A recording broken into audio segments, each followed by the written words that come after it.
week ago in Tegal. Indonesia? Really? Yeah, in Tegal, because I invited many.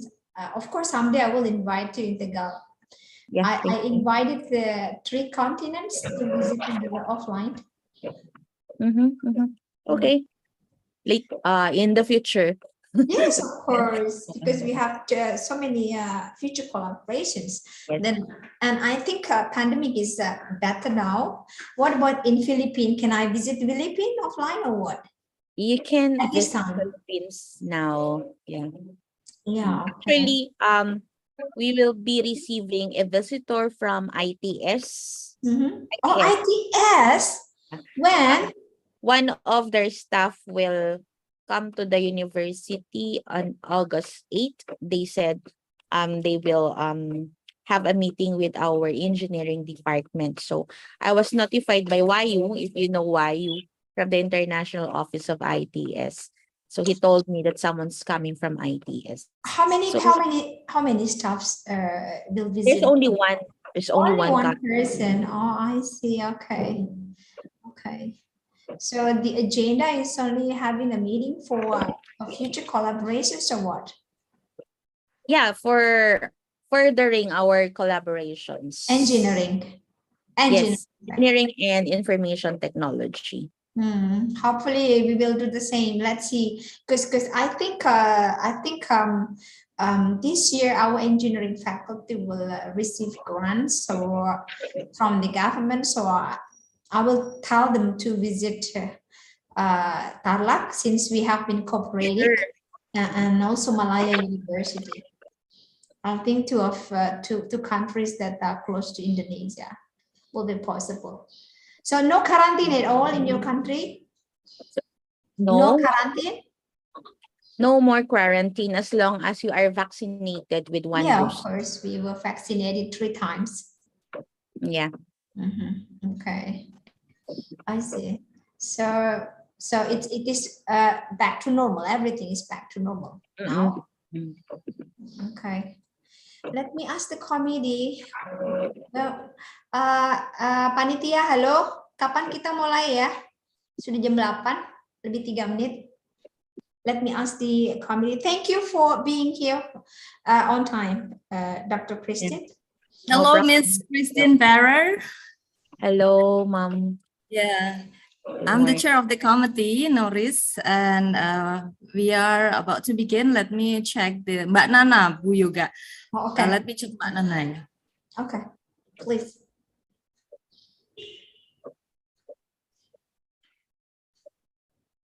Mbak Nana was here, ma'am, but we are waiting for Pak Rector. Oh, waiting for the rector, Dr. Christine. So waiting for the rector. Okay, kita menunggu Pak Rector. Dr. Yoga. Your friend, your close friend, Dr. Tawikulo. Yes, Dr. Taufik. Yeah.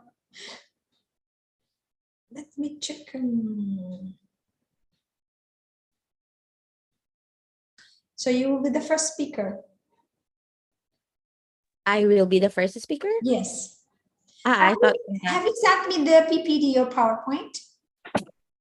Yes, I sent you the link. Okay. I made it through Canva. Okay. So that you have sent me, right? Yeah. Okay. It's okay if I'll be the first. I thought I'm the second. I think you are the first based on the rundown. Okay.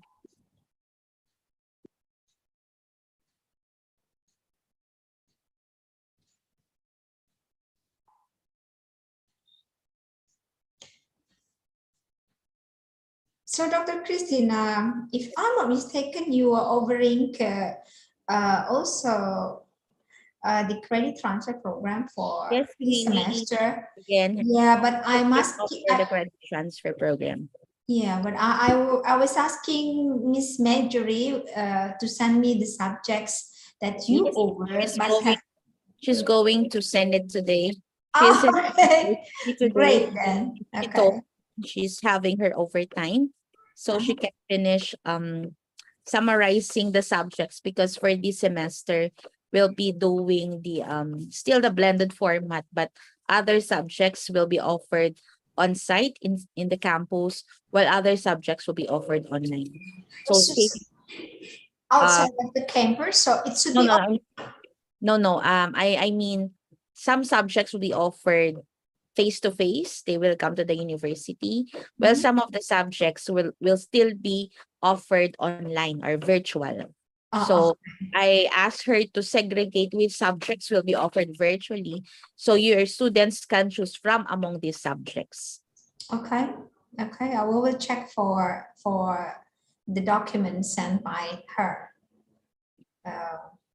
So is it possible to have the offline credit transfer program this year? I mean this semester. The virtual.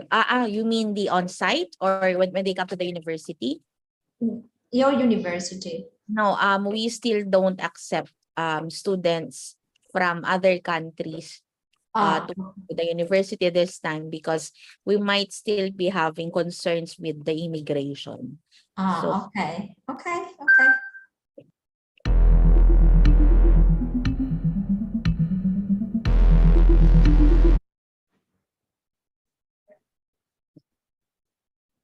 Dr. Yoga, are you there? Yeah. Dr. Yoga. Yeah.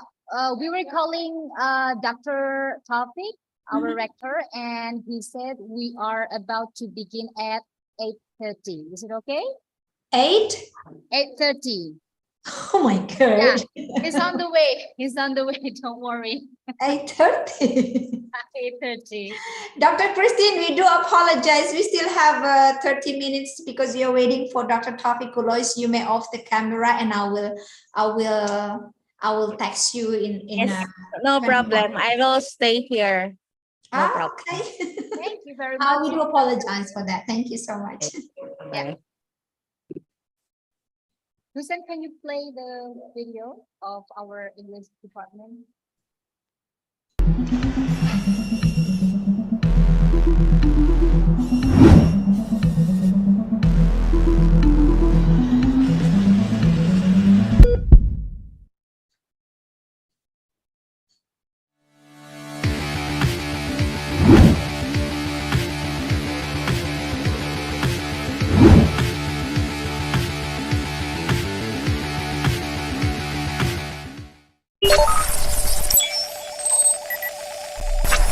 Hi Faik, we will welcome a new family, so I need you and your team to help me bring them to see the world of the campus and to assist our activities. Can you? Copy. Deal.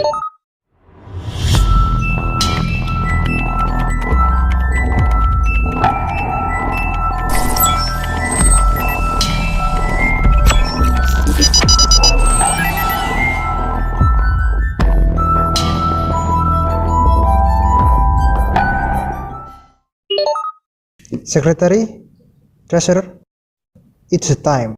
Copy.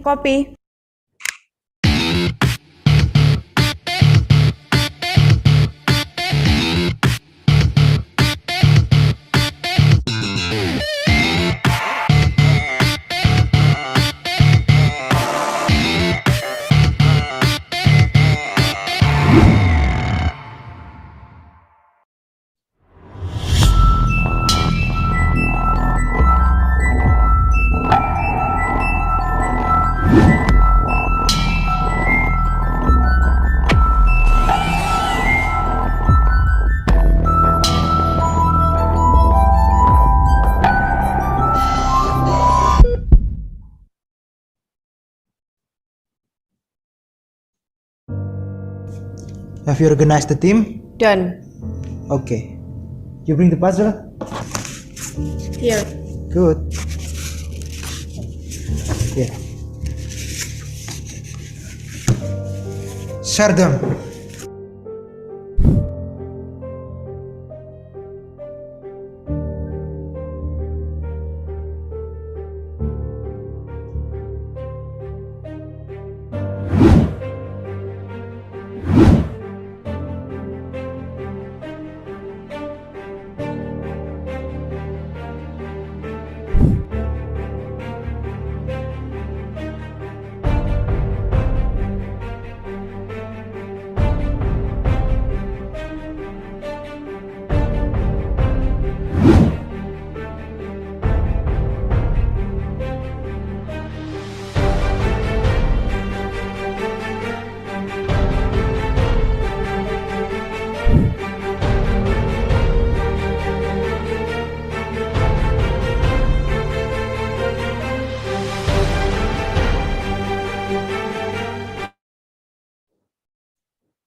Done. Okay, in English Student Association, we have a lot of events such as orientation, English camp, English contest, and community service. Are you guys ready? I absolutely. Ready for real? Why not?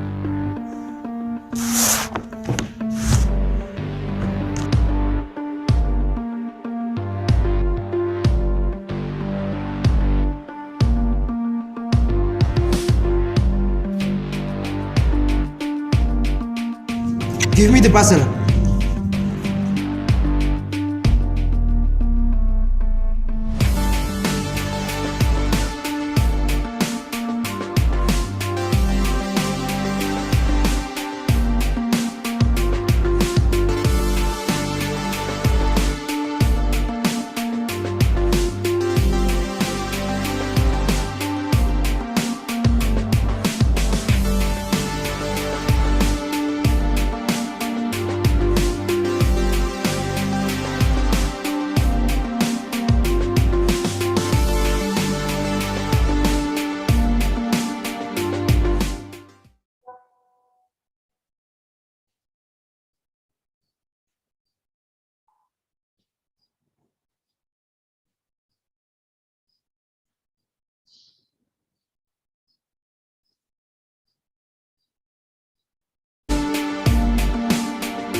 Namaku Adi Pribadi.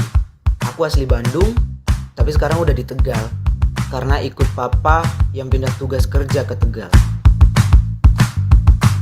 Aku baru 19 tahun dan aku juga baru lulus dari SMA, jalur corona. Sekarang, aku lagi pusing banget nyari kampus buat nanti aku lanjut kuliah karena aku baru seminggu di Tegal. Aku suka film-film barat. Aku juga suka lagu-lagu barat. Dan aku berharap suatu saat aku bisa pergi ke barat. Maksudnya ke luar negeri dong. Nah, dari situ aku udah lama banget nih suka buka tutorial bahasa Inggris di YouTube atau di Instagram. Kayak yang ini nih.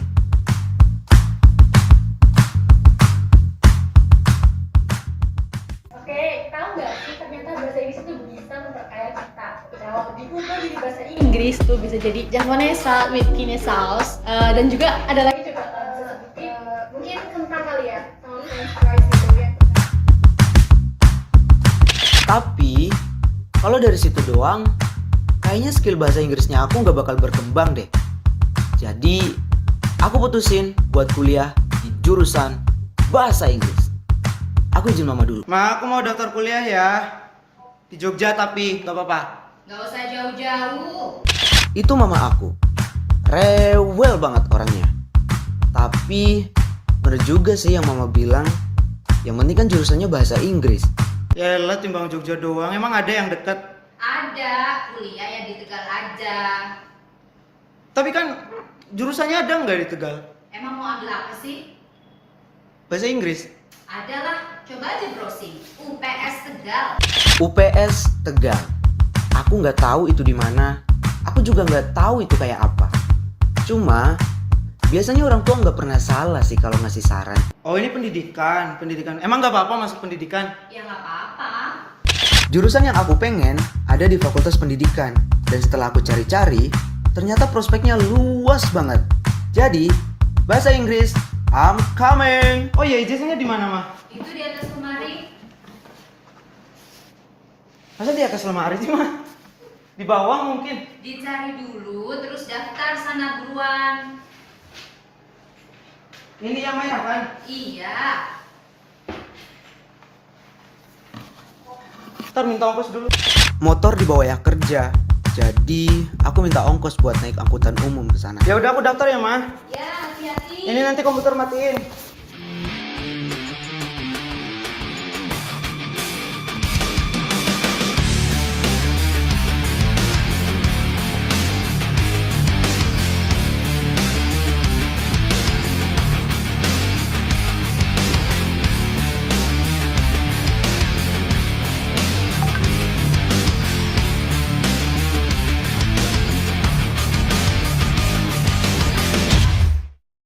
Seminggu di Tegal, seminggu juga gak keluar rumah. Dan sekarang, aku mau keluar rumah. Tapi aku lupa kalau ini Tegal bukan Bandung. Aku lepas jaket, ternyata lumayan panas. If this life is one act, why do we lay all these traps? We put them right in our path when we just wanna be free. I will not waste my days making up all kinds of ways to worry about all the things that will not happen to me. So I just let go of what I know I don't know, and I know I only do this. Bapak tadi bilang, kalau mau ke UPS bisa pakai elf, angkot, atau ojek online. Easy and breezy, the peace in my mind, the peace in my heart, the peace in my soul. Wherever I'm going, I'm already. Di jalan, aku sempat ngobrol sama supir. Dan ternyata, angkot yang aku tumpangi itu salah jurusan. Kesel sih, tapi ya udah, jadiin pelajaran aja karena pertama kali juga. I let my past go past, and now I'm having more fun. I'm letting go of the thoughts that do not make me strong. Pas aku turun di jalan karena salah angkot, aku lihat ada orang yang jualan es di pinggir jalan. Karena aku haus, aku beli deh tuh esnya. Ternyata itu adalah es teh poci, teh yang sangat terkenal di kota Tegal. Mungkin ini salah satu ciri khas kota Tegal juga sih. Numpang nanya sekalian mas, kalau UPS Tegal di mana ya? Di KI. Berarti kalau dari sini enaknya pakai, kalau dari sini enaknya kemana? Ke sana apa ke sini? Ke sana pakai ojek online aja. Pakai ojek online? Udah ada akses ojek online di sini? Udah ada? Oh berarti pakai ojek online. Berapa tadi? Aku nggak tahu ini udah deket apa masih jauh. Cuma biar lebih pasti aja, aku pesan ojek online akhirnya.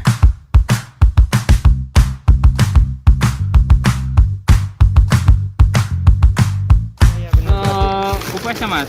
Iya benar UPS Tegal. Mau ngapain ke UPS mas? Mau daftar. Baru mau daftar kuliah. Di jurusan apa? Bahasa Inggris sih mas. Bahasa Inggris? Iya, katanya ada di sana. Kebetulan saya juga mahasiswa bahasa Inggris mas. Mungkin gini kali ya yang namanya udah jalannya. Pesan ojek online, drivernya mahasiswa bahasa Inggris juga. Emang, dunia itu sempit banget dan semuanya udah diatur sama Tuhan.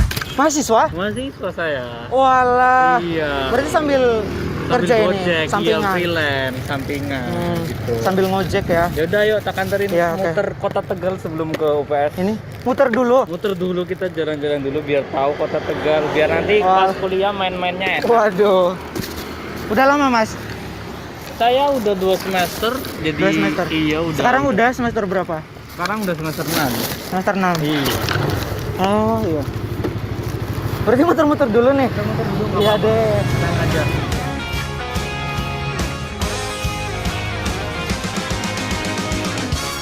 I don't know why you think that you could help me when you couldn't get by yourself. And I don't know who would ever wanna tell the seam of someone's dream. Baby, it's fine. You said that we should just be friends while I came up with that line. And I'm sure that it's for the best. If you ever change your mind, don't hold your breath. 'Cause you may not believe. Bentar ya Pak, ini dulu. Ini mas. 10 ya? 10. Makasih banyak ya mas. Oke. Ada yang bisa dibantu mas? Ini bener UPS Tegal kan Pak? Ya. Saya mau daftar Pak. Cuma di bahasa Inggris. Katanya di sini ada bahasa Inggris bener. Ada. Kalau bahasa Inggris daftarnya di mana? Ya ini kan hari Minggu. Ya ampun, kok aku bisa lupa banget ya kalau hari itu hari Minggu. Terus kenapa mama nggak ngasih tahu pas di rumah? Apes banget deh. Udah di jalan salah angkot, pas nyampe sini hari Minggu. Ya udah deh, nggak apa-apa. Besok bisa online, ya? Berarti bisa online. Bisa online. Kata Pak Satpam, UPS Tegal juga udah melayani pendaftaran via online. Dan pas aku lihat ke banner, ternyata ada link pendaftarannya di pmb.upstegal.ac.id. Tapi kenapa aku nggak cari dulu ya pas di rumah? Aduh, dasar aku. Tapi saya boleh lihat-lihat nggak ke kampusnya? Ya, silakan. Saya lihat-lihat dulu ya Pak ya. Silakan. Makasih Pak. Jujur aku kaget banget pas aku lihat-lihat secara langsung kampusnya. Karena apa yang aku lihat di video profil UPS yang diupload pada tahun 2015-16 di YouTube, itu udah jauh banget berbeda dibandingkan dengan gedung-gedung dan fasilitas yang udah ada sekarang. Pas aku lagi muter-muter kampus, aku ketemu salah seorang mahasiswa di sana. Kayak lagi moto-moto gitu, gak tahu buat apaan. Dan ini kesempatan buat aku nanya lebih dalam tentang PBI. Kali aja dia tahu tentang PBI. Oh, kebetulan saya juga mahasiswa bahasa Inggris, Mas. Nah, kan bener dia tahu. Malah katanya anak bahasa Inggris.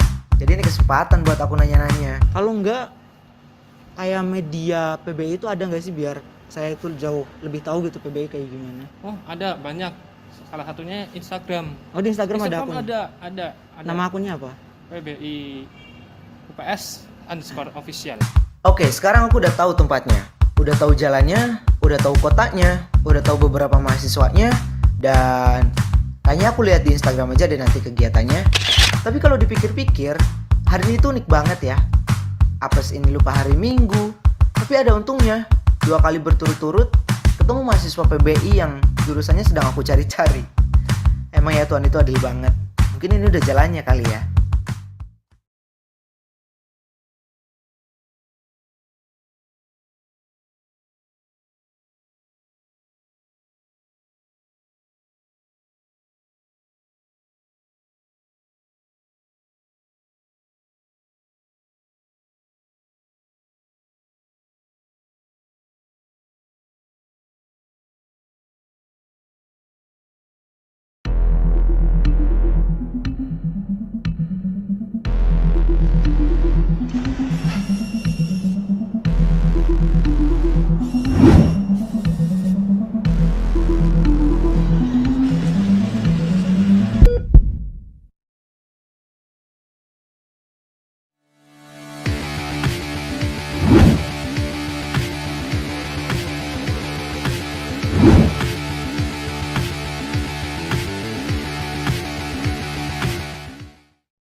Hi, Faik.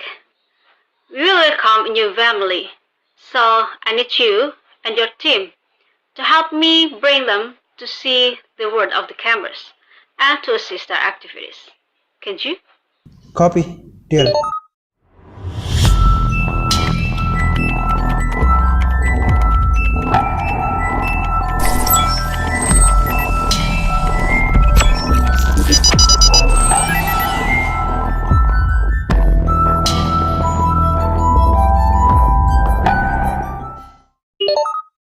Secretary, treasurer, it's a time.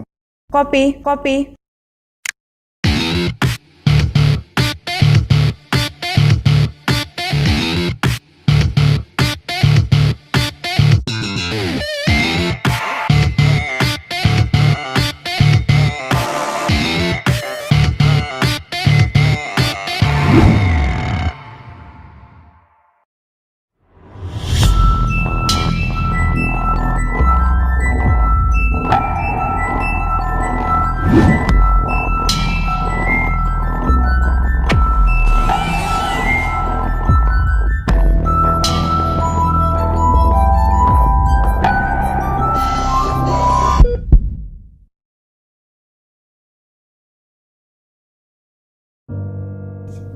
Have you organized the team? Done. Okay. You bring the puzzle? Here. Good. Here. Share them.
Done. Okay, in English Student Association, we have a lot of events such as orientation, English camp, English contest, and community service. Are you guys ready? Absolutely. Ready for real? Why not?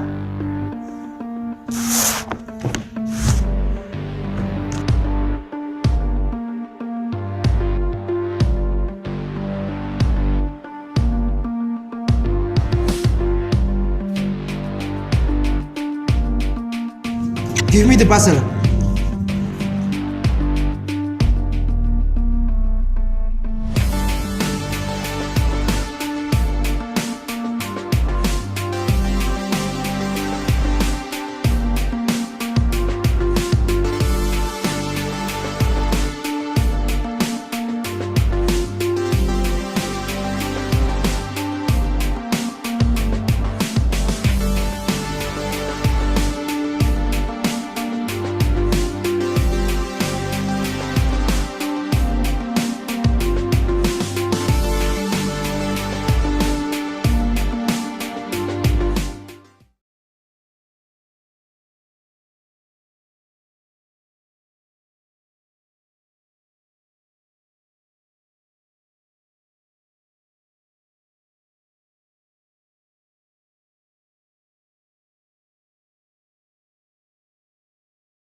Namaku Adi pribadi.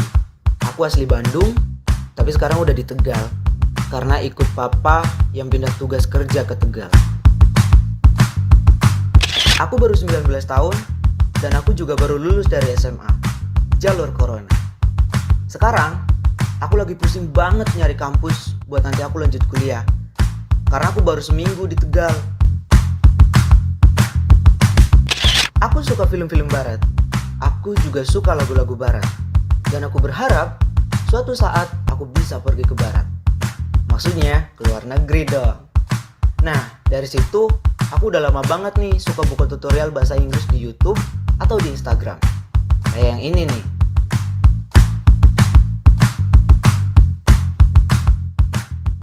Oke, tahu nggak sih ternyata bahasa Inggris itu bisa memperkaya kita. Kalau diubah jadi bahasa Inggris tuh bisa jadi Javanese with Piselt, dan juga ada lagi juga mungkin kentang kali ya, sama French fries gitu ya. Tapi, kalau dari situ doang, kayaknya skill bahasa Inggrisnya aku nggak bakal berkembang deh. Jadi, aku putusin buat kuliah di jurusan bahasa Inggris. Aku izin mama.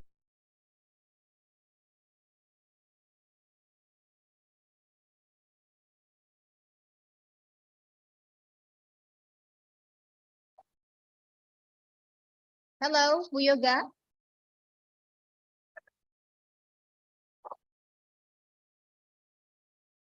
Bu Yoga, could you please unmute?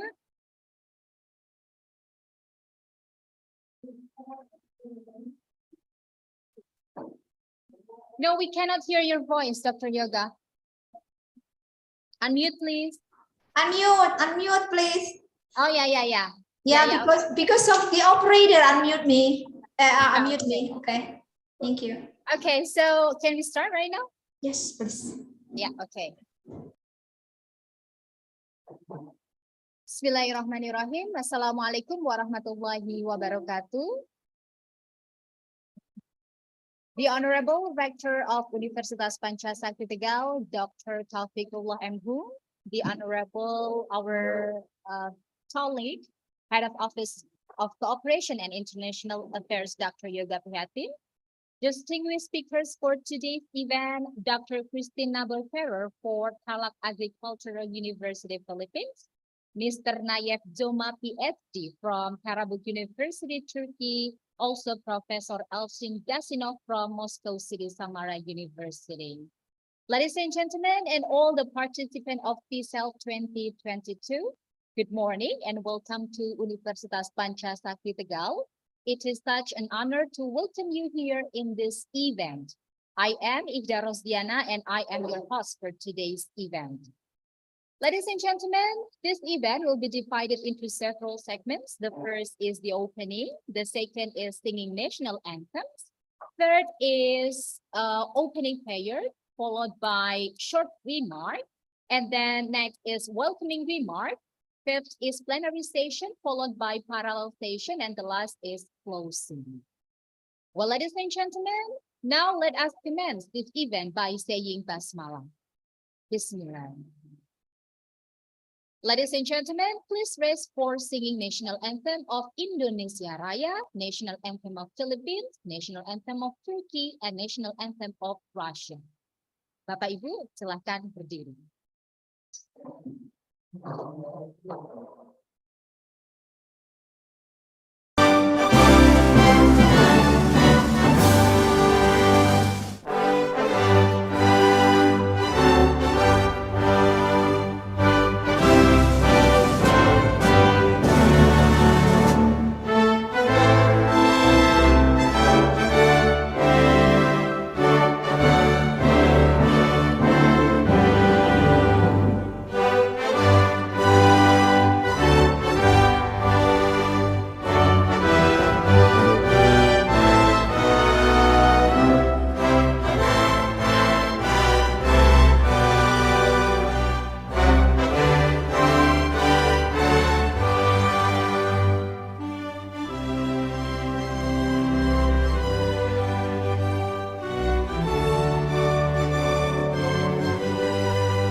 Ladies and gentlemen, please be seated. Bapak Ibu, silahkan duduk kembali.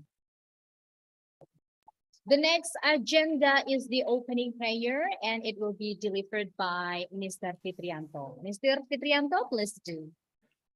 Okay, thank you very much. Assalamualaikum warahmatullahi wabarakatuh.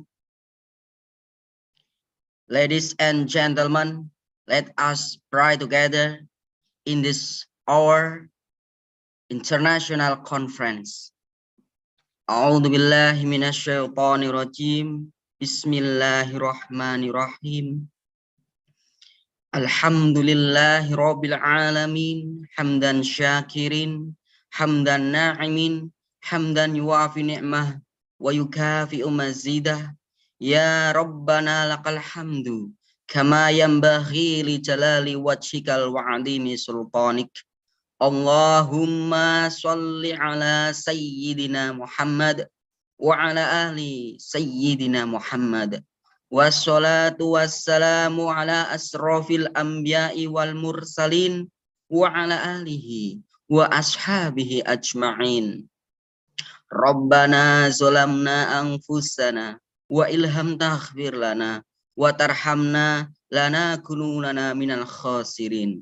Rabbana wala tahmil alaina isran kama hamaltahu ala alladhina min qablina.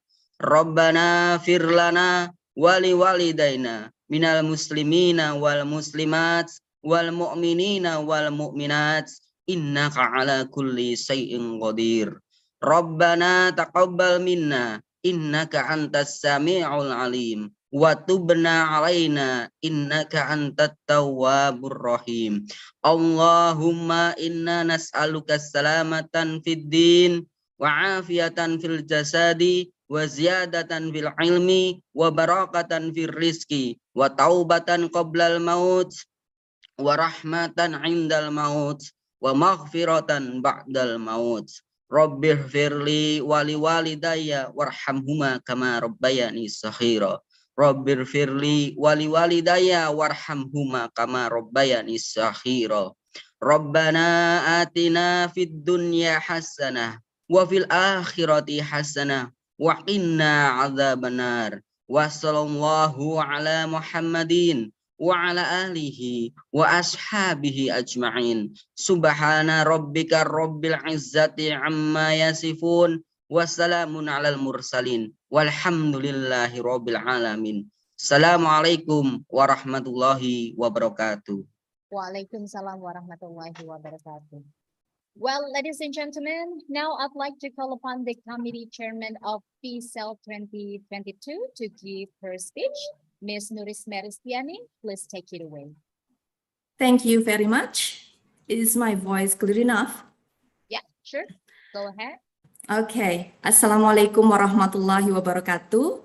The Honorable Rector of Universitas Pancasakti Tegal, Dr. Taufikullah M. Hum, the Honorable Dean and Vice Deans of Faculty of Education and Teacher Training, the Honorable Head of English Education Study Program, distinguished speakers from our partner universities, dear all colleagues, presenters, and participants of the second Piselt 2022.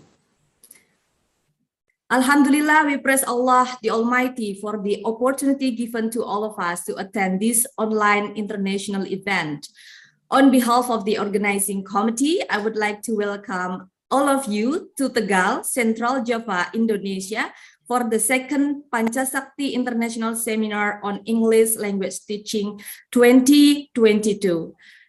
Piselt is an international seminar organized by English Education Study Program of Universitas Pancasakti Tegal and was initiated in 2017 when the first Piselt was held offline at that time. And it is also as the embryo of the birth of our English-focused journal that is nationally accredited Sintapur and have published 5 volumes. Now we are preparing for the next accreditation for the journal and hopefully we'll be able to improve the accreditation level. Under the theme Building Teachers and Students Literacies in English Language Teaching, this seminar features three invited speeches by Dr. Christine Naborferer from Tarlac Agricultural University, Philippines. Welcome. Mr. Nayef Joma, PhD from Karabük University, Turkey. Welcome. And Professor Elchin Gashimov from Moscow City University, Samara, Russia. Welcome. It's an honor for us to have you all here. Well, ladies and gentlemen, the second Piselt 2022 offers a special opportunity to bring together researchers and scholars from different universities and serves as a platform to deliver innovative research results and latest trends and development in the fields of English language teaching to build teachers and students' literacies. All accepted and presented papers in this seminar will have the opportunities to be published in either Piselt proceeding or journals. For the journal publications, we are in cooperation with 6 scientific journals. They are EduLite, English Review, Registered Journal, Script Journal, Notion, and English Focus Journal. We proudly inform you, ladies and gentlemen, that this seminar has received 33 submitted abstracts coming from 6 universities, including from our university, Universitas Pancasakti Tegal, whereby 29 papers have been accepted by the committee for presentation and to be included in the proceeding or journals. These papers on various topics are divided into 5 parallel sessions later. And also here we have other 143 participants attending this seminar. Finally, to all members of the organizing committee, especially from Scientific Publication and Innovation Bureau, the reviewers and the collaboration partners, we would like to thank you all for your tremendous efforts to organize this second Piselt.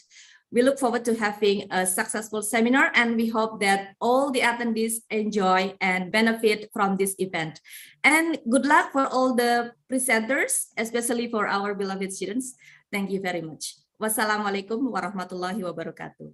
Waalaikumsalam warahmatullahi wabarakatuh. Thank you for sharing with us, Ms. Nuris Meristiani, Elfrid Committee Chairman of Piselt 2022. Well, ladies and gentlemen, now I'd like to invite the Rector of Universitas Pancasakti Tegal to give a welcoming remark. Dr. Taufikullah, please do.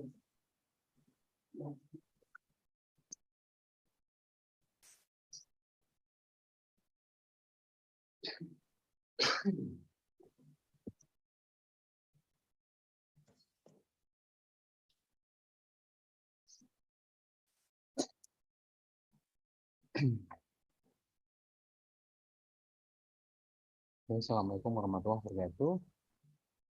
Good morning. And a very warm greeting from Universitas Pancasakti Tegal. First of all, I would like to deliver my thanks and appreciation to the speakers of this conference, Dr. Christine Naborferer. Hello, good morning, Dr. Christine. How are you? Good morning, Sir Tauf. It's nice meeting you. Yeah, here. And good morning, Nayef Joma, PhD from Karabük University, Turkey. Hello, good morning. Are you here? And good morning, Prof. Elchin Gashimov. Hello, sir. How are you? Yeah, from Moscow City, Samara. Hello, thank you very much. Yeah. Thanks very much for being here. Even, I mean, we have been virtual occasions.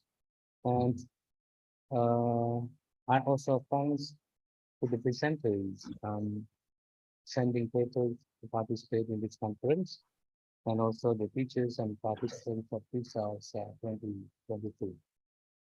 Ladies and gentlemen, it is a very big pleasure for us to welcome you all to Universitas Pancasakti Tegal. At the moment, we have 6 faculties, the Faculty of Teacher Training and Education, the Faculty of Economic and Business, the Faculty of Law, the Faculty of Fishery, the Faculty of Engineering and Computer Science, and the Faculty of Political and Social Science. So currently we have about 7,000 students and also 200 lecturers. And English department is one of the departments in the faculty in teacher training and education. So it is a great day for this department to conduct the second results here. As I remember, about 3 years ago, 4 years ago, I initiated this kind of conference for the first time results. Yeah. And due to the pandemic, we postponed, the international conference, and just now we have this conference with you all. Ladies and gentlemen, we should remember that in Indonesia, the pandemic began in the beginning of 2020. Since then, the life changed in every aspect of life, unexpectedly occupations. The education in the global context had to reform its management and also its management and also its control.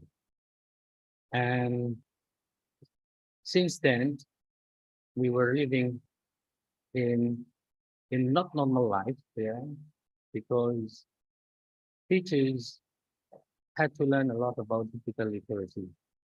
Before the pandemic, we were not familiar with some learning platform applications like Zoom, Gmail, but now after the pandemic, we are getting used to, including what is happening today, that we can have this kind of conference in virtual. Ladies and gentlemen, if we talk about literacy, of course, the narrow definition in literacy is the ability of the language user concerning with writing and reading skills. But such a definition is very narrow. In a broad definition, in a wider context, if we talk about literacy, of course, it deals with the ability of the language users not only to write and to read, but to transfer information and also to know a lot, to be literate in digital information. Many said that competent teachers are not only teachers who are, millennial teachers are not only teachers who are competent, but also who are digitally literate. Ladies and gentlemen, in this occasion, I would like to thank the head of the English Education Department, Ibu Gupita, and also all the lecturers and the students in the department who are conducting this international conference as well. Yeah, and then we invited some of the speakers in which the universities have the memorandum of understanding. Yeah. So I know that Universitas Pancasila Tegal and Tarlac Agricultural University have been working so far for various programs. And this is only one of the programs. So we've been running student mobility, we've been running trade transfer, we've been running many other programs. And of course, in particular, for our department, now we have international conference. Hope that we can take any benefit and tell you of the running of the conference. And also, I would like to thanks to Mr. Asim Kasimov. As I remember, we met about 2 weeks or 3 weeks ago. We were here 1 week, and then you gave a kind of public lecture in our faculty. And of course, it was very, very beneficial. It was very, very valuable for us that our students and also the lecturers could share a lot about education in general, about the education in Indonesia and also in Russia. And thanks also to Mr. Nayuk Choma, PhD. Even maybe this is the first time for you to participate in our event, but I hope that in a similar event next meeting, you are also invited here.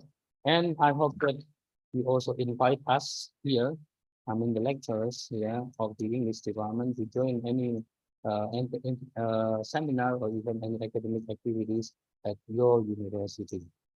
And Ladies and gentlemen, in one side, that now most universities in Indonesia are implementing the teaching and learning process in virtual methods. Yeah, here in our university, so I mean we are conducting online, online learning and teaching learning process. We are using some free learning platform, and also we are developing LMS, learning management system. But on the other hand, of course, this is to be our concerns here as the language teachers, that in one way, I mean, teachers could build up their digital literacies by conducting online teaching and learning process. But on the other side, we have a problem with the assessment. How to conduct a reliable and accountable assessment process for such online learning. We don't have any something like appropriate standards here. We don't have any standard. Then this is categorized to be the new one. Yeah. For the teaching learning process, it is a simple matter because we just moved from the offline into the online one. But then the problem is about the language assessment, as my expertise is in language assessment. And I am fully concerned on developing some kind of assessment standard for online teaching or online class. Yeah. So when our students follow the activities concerning with the teaching and learning process at home or in virtual, then at the end, in a period of teaching, in the middle or even at the end of teaching, we should apply a kind of evaluation. And most teachers have problem with this kind of things, because of course it matters, it matters, dealing with the reliability, validity, and validity of the assessment itself. So hope that this is to be our concerns together for the next time. We can establish a kind of system of standard assessment for such online learning process. Ladies and gentlemen, finally, I would like to say thank you very much for participating. Thank you very much for joining this conference. And then, for our presenters, of course, I also thanks a lot. And then my friends, my colleagues, all, thank you. So enjoy this conference. I hope that you can follow this conference from the beginning until the end. Thank you very much. Assalamualaikum warahmatullahi wabarakatuh. Thank you very much for the insight, Rector of Universitas Pancasila Tegal, Dr. Taufik Ridho. Well, ladies and gentlemen, now we come to our main agenda, the plenary session, and we have three speakers here, Dr. Christine from Tarlac Agricultural University, Philippines, Mr. Nayef Joma, PhD from Karabük University, Turkey, and also Professor Elçin Gasimov from Moscow City Samara University. And ladies and gentlemen, I'd like to give it to Dr. Yoga Prihatin as the head of OCHIA UPS Tegal. Dr. Yoga, please take it away. Thank you so much, Ibu Nana, for the opportunity given to me as being a moderator here. Well, I would like to say hello first for all the speakers, starting from Dr. Christine. Are you here? Hello, Dr. Christine. Dr. Christine. Hello, everyone. Good morning. Good morning. And I would like to say hello to Professor Elçin Gasimov. Good morning, Professor. Good morning. Okay. I thought you were sleeping. I'm here. Okay, great. Having a cup of green tea. And Mr. Nayef Joma, PhD. Hello, good morning. Dr. Nayef. Hello. Hello, Dr. Nayef. I know he is here, but perhaps still away because he is waiting for the hello, how are you? Hi. Assalamu alaikum. Walaikum Assalamu alaikum and good morning, everyone. Good morning. First time for you to join our conference today in Tegal. I'm sorry, in Universitas Pancasakti Tegal. Thank you so much for being here, and I would like to say thank you to Oya, Dr. Oya, the international coordinator of Karabük University, Turkey. Well, ladies and gentlemen, let's get to the main agenda. Before we start for the first speaker talk, I would like, it is an honor for me to introduce a short profile of Dr. Christine as the first speaker. Operator, I cannot, can you close my picture, then only Dr. Christine, can you close mine so I can read her well, make it bigger? Operator, please help me, only Dr. Christine's profile picture that's on the screen so I can read well of her CV. Husen, yang lain ditutup dulu Husen. Husen, biar saya bisa baca. Biar saya bisa baca Dr. Christine's short profile. So make it bigger. I cannot read well. Okay, why you don't listen to me? Dr. Chris, I need her short profile picture only on the screen, not me. Okay, great. Okay, Dr. Christine Naber-Ferrer is a faculty of the College of Education of the Tarlac Agriculture University and currently serves as the Director for External Linkage and International Affairs.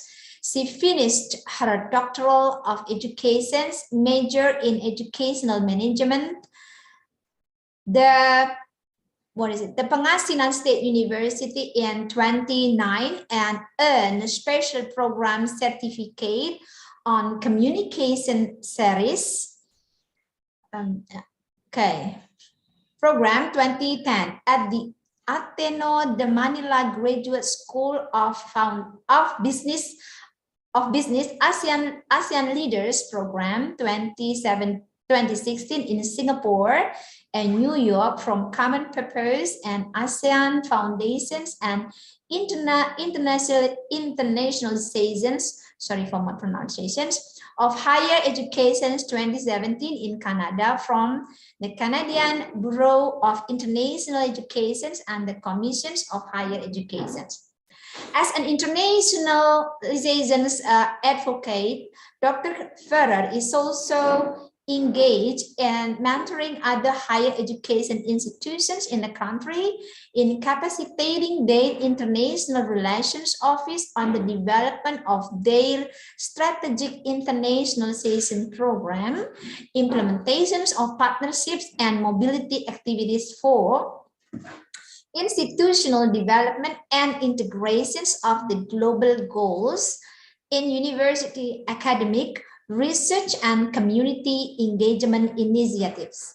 She is also the university focal persons and overall coordinator for international rankings and assessments such as Cockerell Siemens, correct me if I'm wrong, STARS, Times Higher Education's Impact Rankings, World Universities with Real Impact, and UI Grand Matrix World University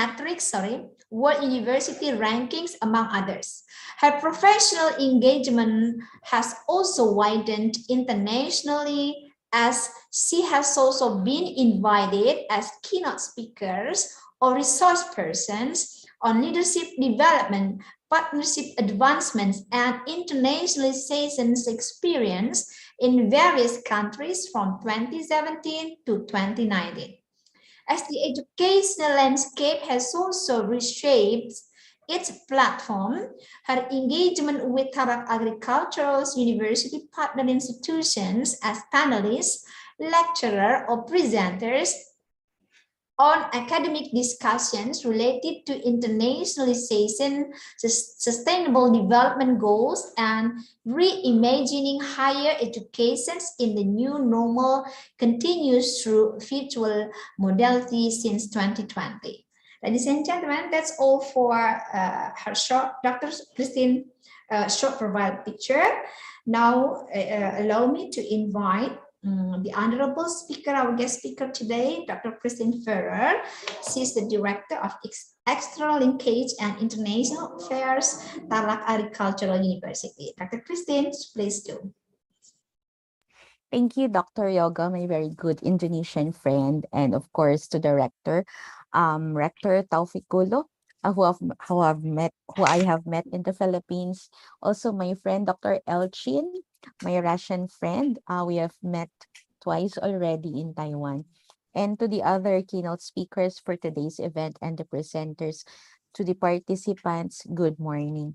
So please allow me to share my screen as I share Tarlac Agricultural Universities on cross-cultural language collaborations and how we manage our English as a medium of instruction environment across cultures and how we integrate it in the various programs of the university.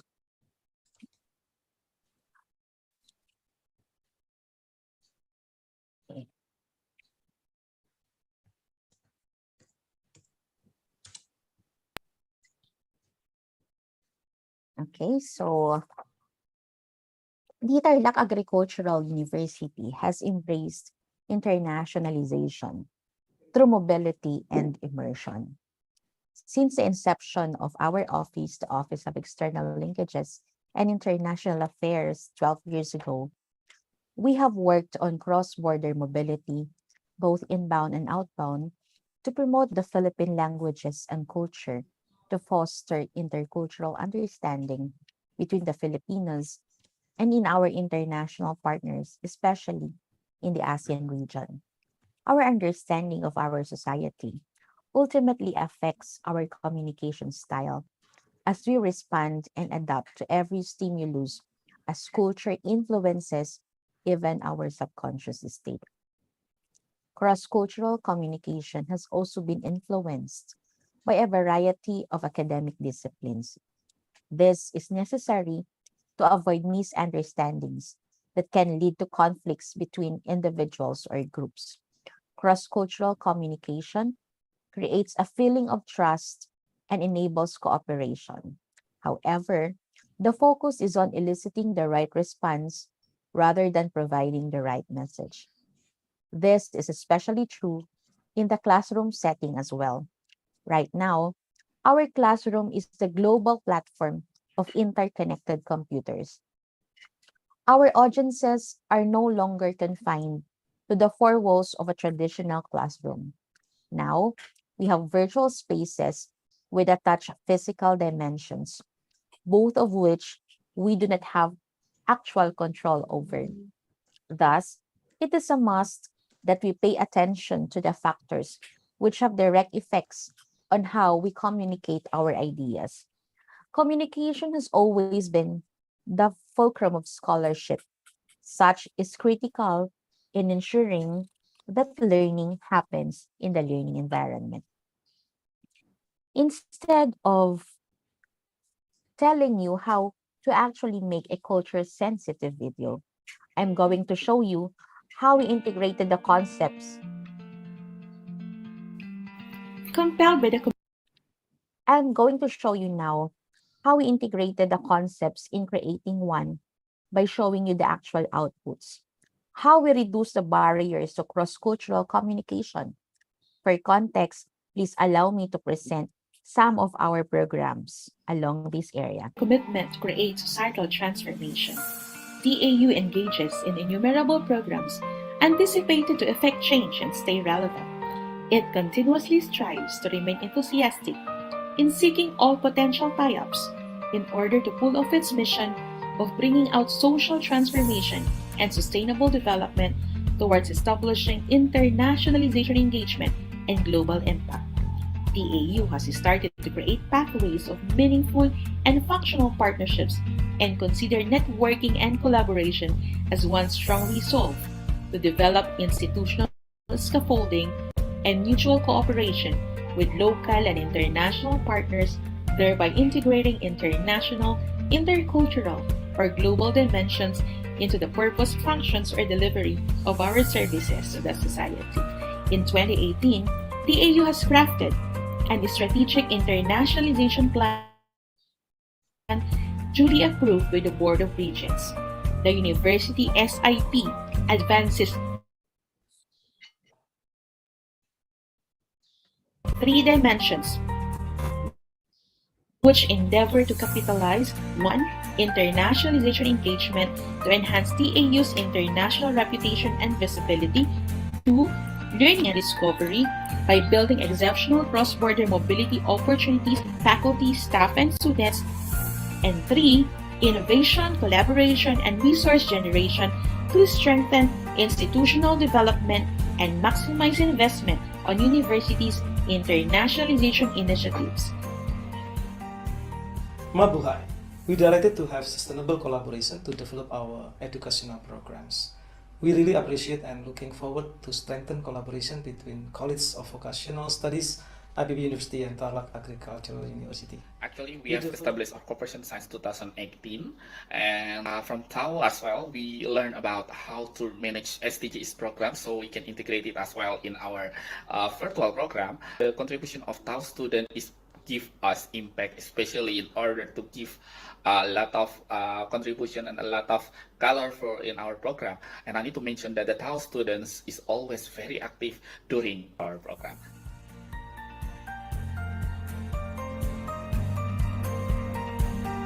TAU has started to establish its international reputation and visibility as it received global recognition for its inclusion in the Times Higher Education Impact Ranking 2021 and in joining the list of world-class universities as audited by Quacquarelli Simmons, which rated TAU a 3-star university. Accepting the people from all backgrounds and acknowledging their differences will really make us more appreciative of diversity, resulting in the usage of contextual information for better understanding, as what you have seen on the videos, on how we made use of internationalization to advance our cross-cultural and language collaborations. Seeking feedback and taking risks to open up channels of communication and being responsible for our feelings and actions will go a long way in ensuring that miscommunication is mitigated. This is a secret to peace. Communication, therefore, is a key element in ensuring unfettered progress without conflict. By sending and accepting students, faculty, and researchers, we are creating a bridge, and instead of building walls, we are tearing them down. This is the foremost reason communicators are agents of peace. Words truly matter.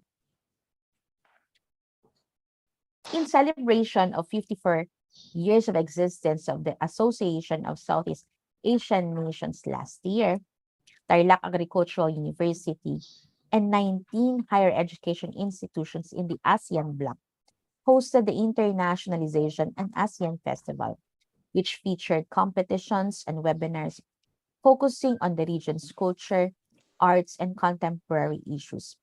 Conducted from 25th of August until 26th of November, the activity that we had was an attempt to address the demands and cope with the implications of internationalization and ASEAN integration.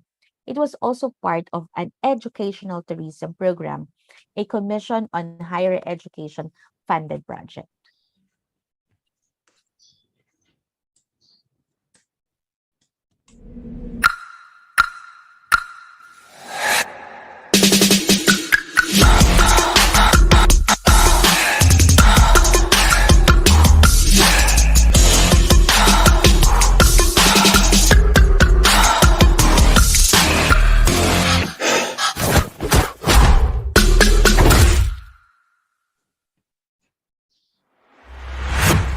For this project, we have collaborated with 11 HEIs from the Philippines and also 8 higher education institutions from all over Southeast Asia.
On given boundaries is the great river called Alusa. The vast woodland was inhabited by Warimalubo tribe. The data therefore was the most powerful. The late morning hour in Min Hui's block in Singapore and Thanaya's street in Thailand. To go on separate timelines. Otherwise, he won't get enough screen time and he might miss watching his favorite series on Netflix. Squid Game. Like a typical. Already? When so quickly? It's normal that everyone has to have a coupon with cream.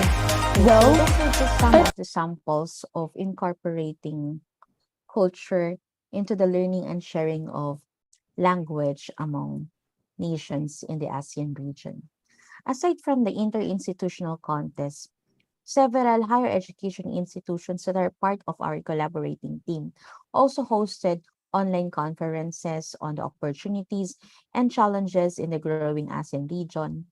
There was also a conference on the conservation and protection in the Gusan Marsh Wildlife Sanctuary, while Indonesia's Undiksha also led us into an info session on preparing ASEAN University graduates for an international career.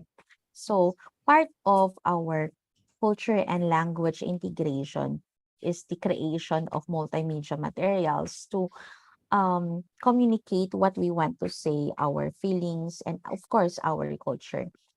And I'd like to show you this rule of in the content making of what we use as collaterals in terms of these collaborative activities. So this is the rule of thumb in video content making, and these are just the basics. But because many of you here are technically savvy, of course, there is much more that you can share. And I'd like you to concentrate on step one, which is the most important. We have to know our audience. So in most of our activities, speaking engagement or collaborative endeavors, we have to consider who among our students or learners are visual learners, and if they prefer hands-on or just showing them the procedures through videos would be enough. And all of these concerns must manifest in the technical considerations, for at the end of the day, the message that we want to communicate is what truly matters. So the objective is to make the greatest impact through these contents and the collaterals that we are giving to our partners and our collaborators. Okay, what I'm going to show you next are the culture and language programs that our university has hosted in the past months. And I want you to point out the stereotypes that we avoided and those we tried to change by unfettered innovation. The scores of contemporary problems beset our communities elsewhere.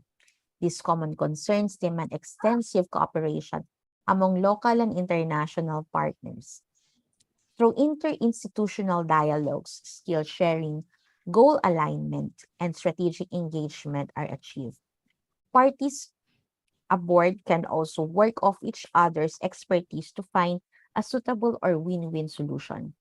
Thus, the Global Discourses was conceived by the Tarlac Agricultural University and its vast collaborative network to push the boundaries of traditional education and to foster a more dynamic and responsive teaching and learning experience for our students, faculty, and staff. So this is our virtual platform of communication with our regional partners in the ASEAN. As a state university, Tarlac Agricultural University caters to students from the middle to lower bracket of family income distribution. Thus, many of our stakeholders have no access to top grade applications that require paid subscriptions. And to remedy this, we have steered the interdisciplinary dialogues using free and accessible platforms of learning like Zoom, Facebook, and YouTube. So these are some of our speakers from our partner universities in the implementation of our program on language and culture. Meeting the needs of the present without abandoning the future is actually our moral obligation. So this is part of this mission of the university. So the long-term, we reflect on the long-term commitment of the university through its institutional vision and acting on it through the instructional research and extension mandates, because we really wanted to have these discourses worked out with our partner universities. Another project that we have implemented is this Mandarin language program. And in collaboration with the Xicheng University in Taiwan, we hosted a foreign language learning program for our faculty and non-academic staff. Classes were held 4 times a week, and the incessant partnership development activities and networking initiatives being participated in by the representatives of the university contribute to the gradual international visibility of the institution. Another project is one that we have with Japan. So the Embassy of Japan in the Philippines offered the Hello Japan program to TAU students, and our enrollees learned about Japanese culture in the safety of their homes. Higher education institutions, especially those from graying economies, are urged to lead nations in their preparations for such future. And for this project, to explore how Singapore and the Philippines can address these concerns, Temasek Polytechnic launched the Befrienders program and collaborated with our university. This e-community project benefited 15 elderlies from Lions Befrienders Active Aging Center. Students from the Tarlac Agricultural University and the Temasek Polytechnic engaged the beneficiaries in a series of virtual meetups.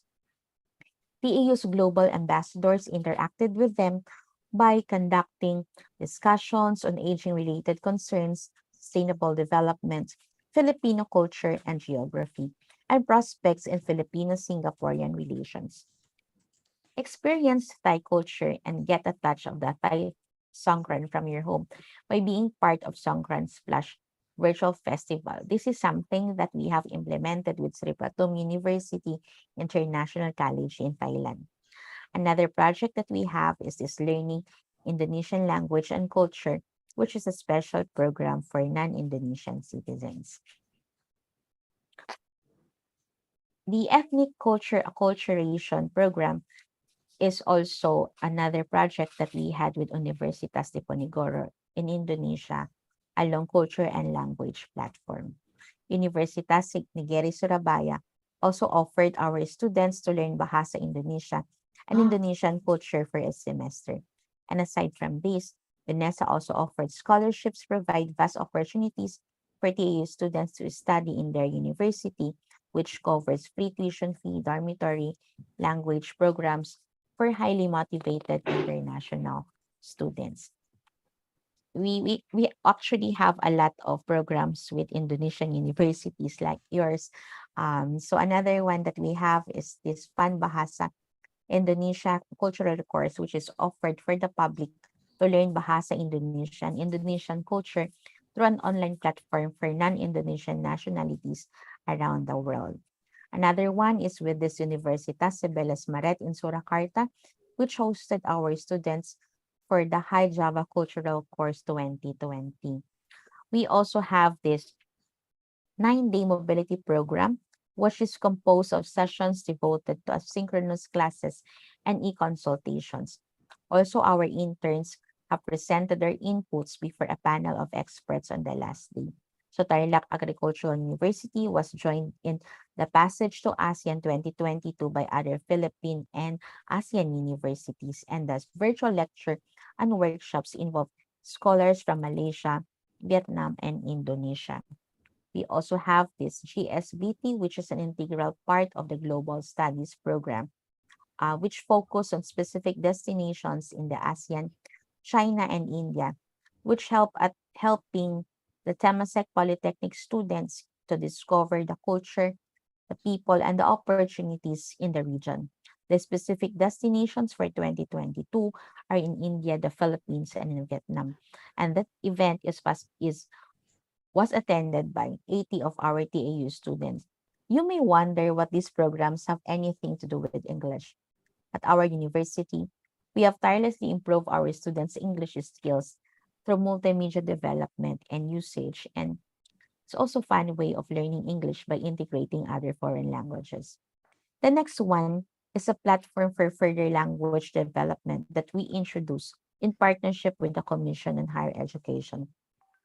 Although the Philippines is still recognized globally as one of the largest English-speaking nations, there have been a string of reports showing a downward trend in students' English competency, especially in reading comprehension.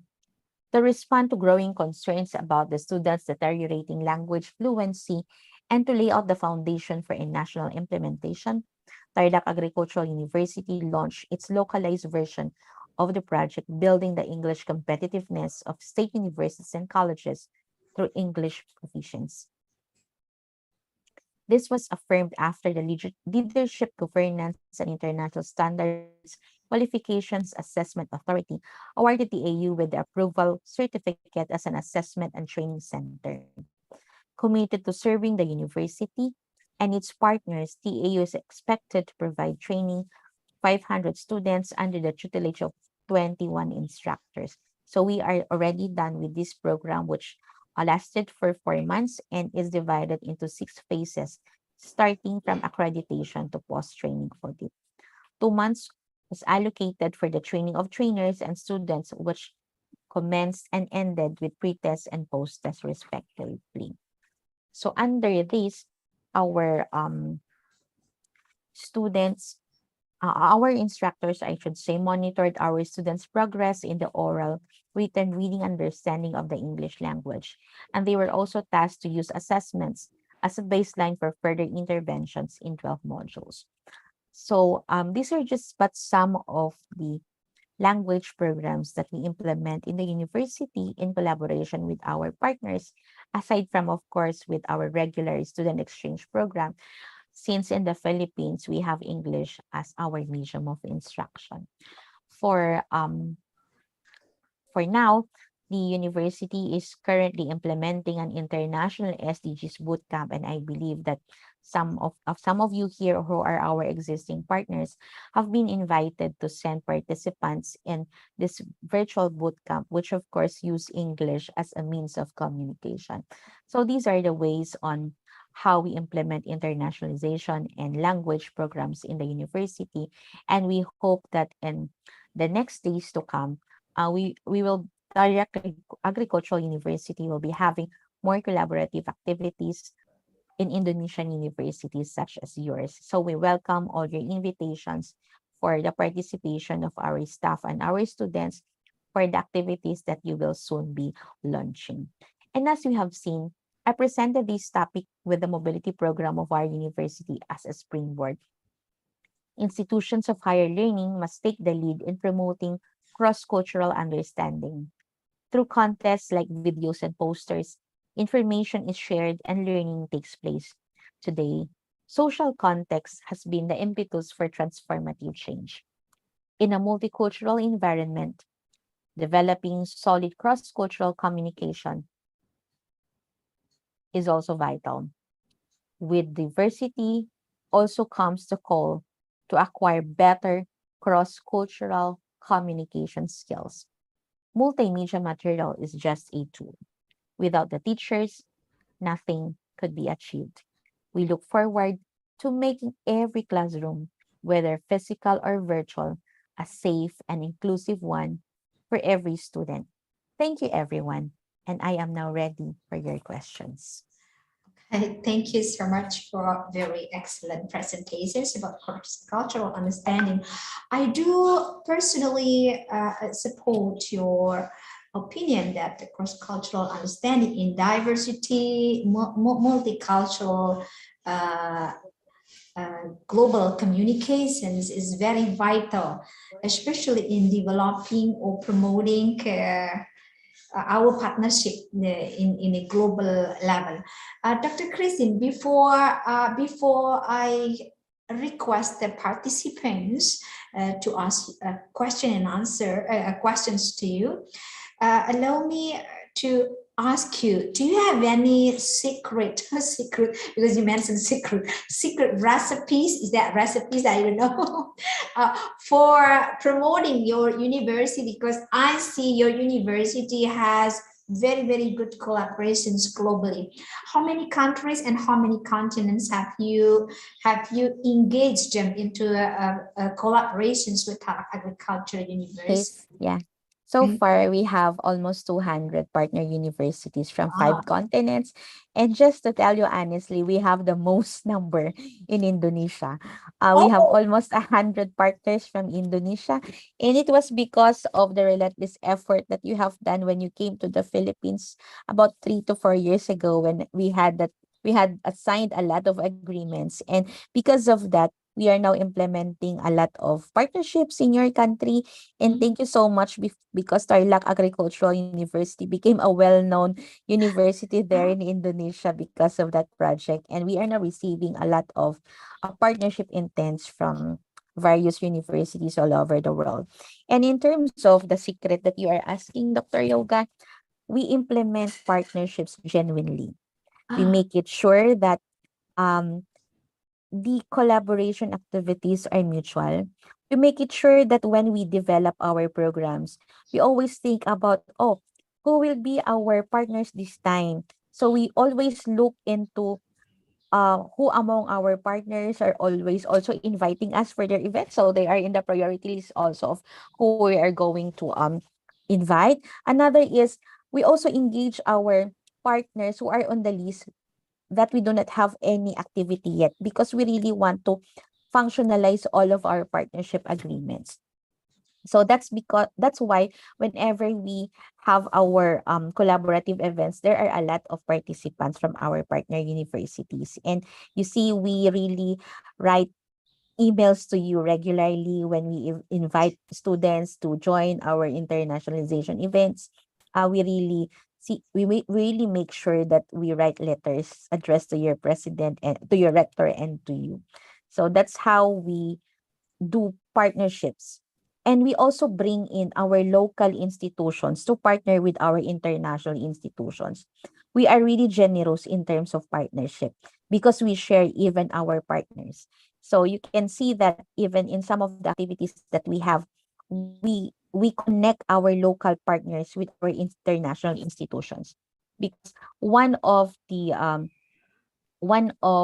major activities that we do here in the Philippines for Tarlac Agricultural University in particular is we mentor other universities to internationalize. And our way of mentoring them is teaching them the proper way of partnerships. And we do partnerships not only bilaterally, we do it multilaterally. And we make sure that when we bring in international partners, we also make sure that our local partners also benefit out of these partnerships. That's a very good mentoring, Dr. Chrissy. So you are mentoring internal university, I mean, universities in Philippines, all over Philippines. All over Yes, Philippines. especially those who are requesting assistance or mentoring from the to date, we have mentored more than 50 institutions in the Philippines in terms of internationalization, participation in international rankings, and development of their internationalization agenda and programs.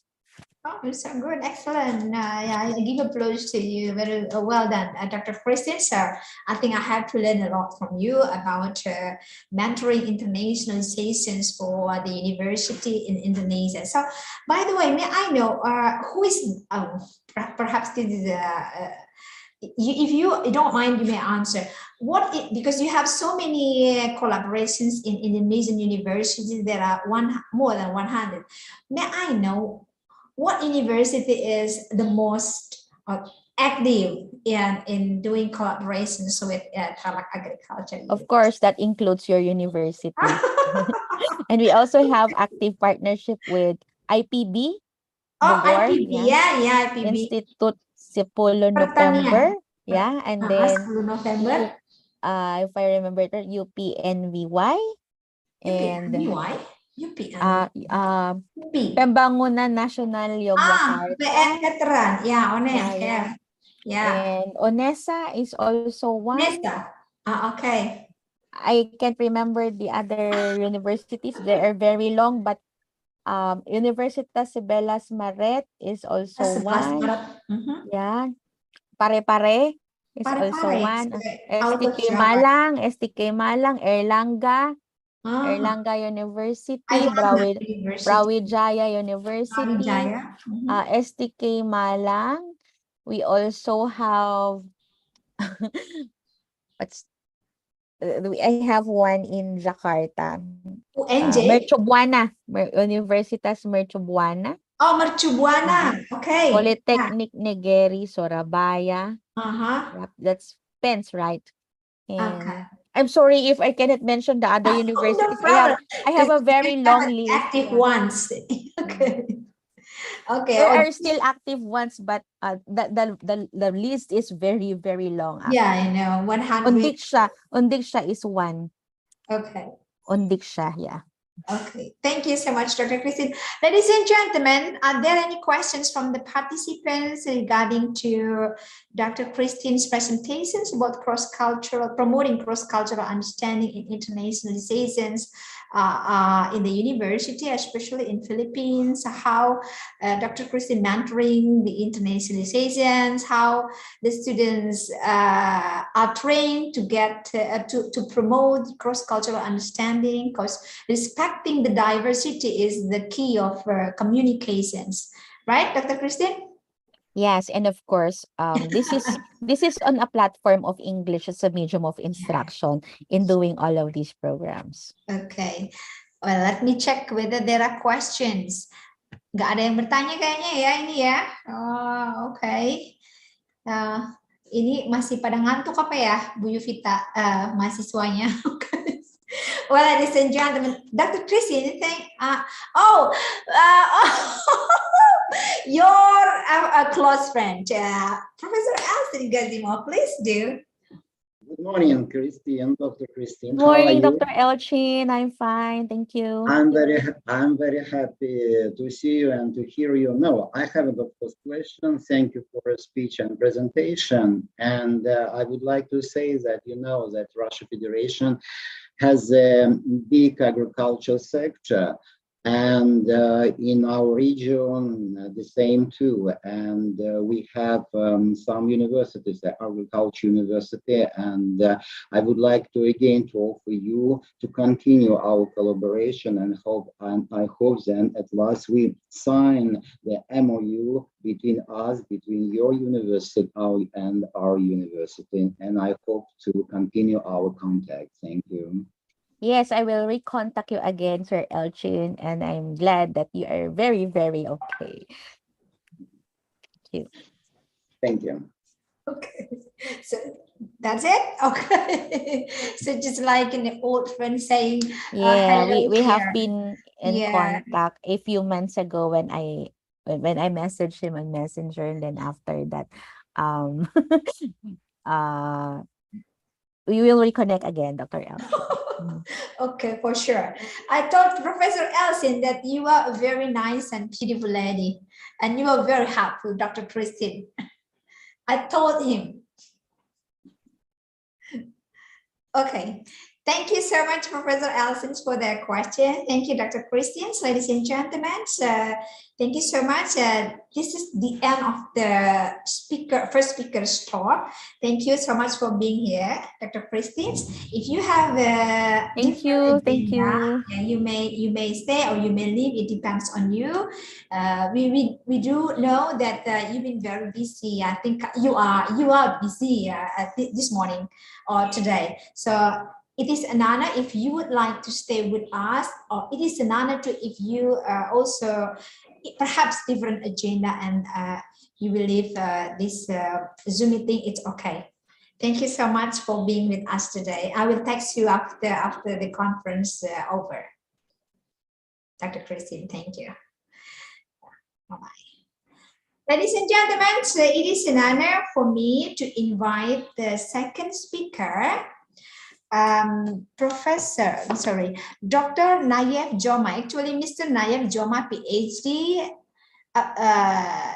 his expertise is applied linguistics. Okay, before I introduce you to, before I give a chance or give opportunity to have a short talk, or before we listen, Professor Nayef Joma, short talk, I would like to read his short profile. Okay, profile. Okay, short CV. Well, Mr. Nayef Joma, PhD. Nayef Joma is an assistant professor in applied linguistics at Karabük University in Turkey. He has PhD in applied linguistics from University Utara Malaysia and a master's degree in applied linguistics from the same university. Oh, so you graduated from Universitas Utara Malaysia. He also has BA in English language and literature from Aleppo University, Syrian Arab Republic. He has several years of teaching experience in Syrian Arab Republic, Kingdom of Saudi Arabia, Malaysia, and Turkey. His research interests focus on L2 language, L2 writing, academic writing, genre analysis, and systematic functional linguistics or functional grammar. Ladies and gentlemen, it is an honor for me to invite Dr. Nayef Joma, Mr. Nayef Joma, PhD. Please do, you have about 15 minutes to talk and then question and answer sessions. Would you like us to help you in sharing the screen, or would you like to share your own PowerPoint? It's all up to you. Okay. Assalamu alaikum and good morning, everyone. Thank you so much for introducing me, for giving me this chance to participate in this conference. I would like to thank the Vice Rector of the University, the committee of the conference, my other colleague speakers in this conference, and all other participants. Thank you so much. Actually, yes, I graduated from University of Malaysia. That is why the Bahasa Melayu took me back to the good memories in Malaysia. I studied in Malaysia from 2008, from 2012 to 2017, about 5 years. Actually, I tried to choose a topic that is close to the students. So because I still feel myself as a student rather than as a leader in the educational management. So I hope the topic will be interesting to both the students, supervisors, and so. Actually, I have my slides. I will share if it is possible. Yeah, please do.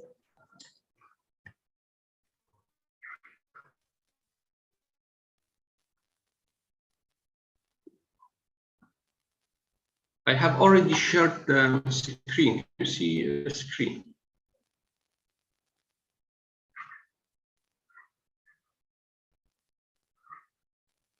We can Yes, see. We can Dr. see well. Yeah, we can see Okay. well. Okay. Actually, the topic, I tried to choose a topic that is close to the postgraduate level for both teaching and learning English, because as the title of the conference itself for teaching English, actually the topic itself talks about the general analysis of the citations. So when we write research articles, when we write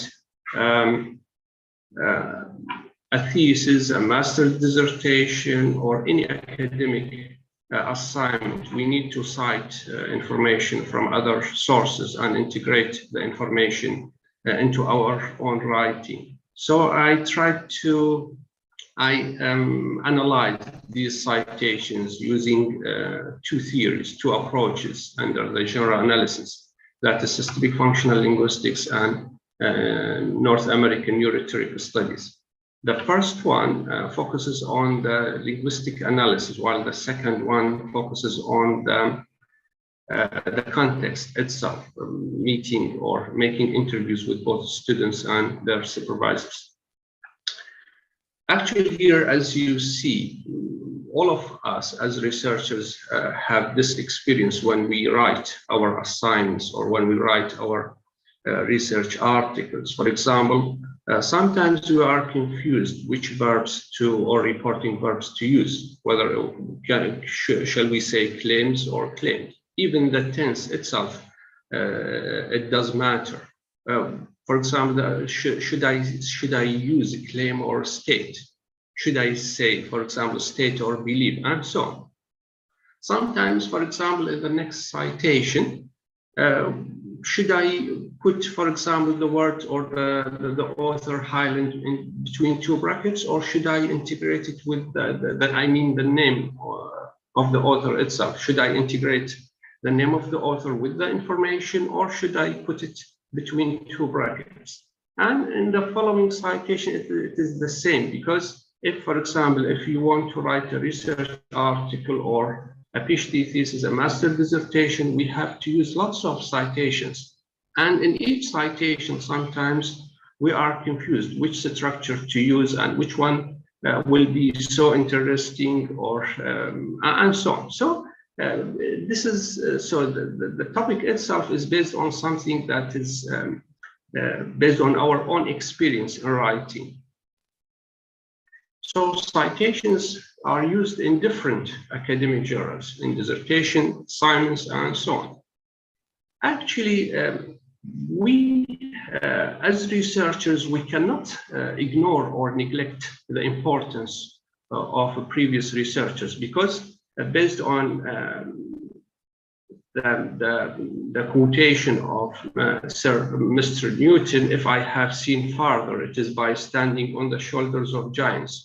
So all researchers are giants. So when we cite their information, we are like standing on their shoulders. So we can see further, but we cannot ignore or neglect their importance. So that is why when we cite the information from articles, from other sources, we need to pay attention to different parts in these citations.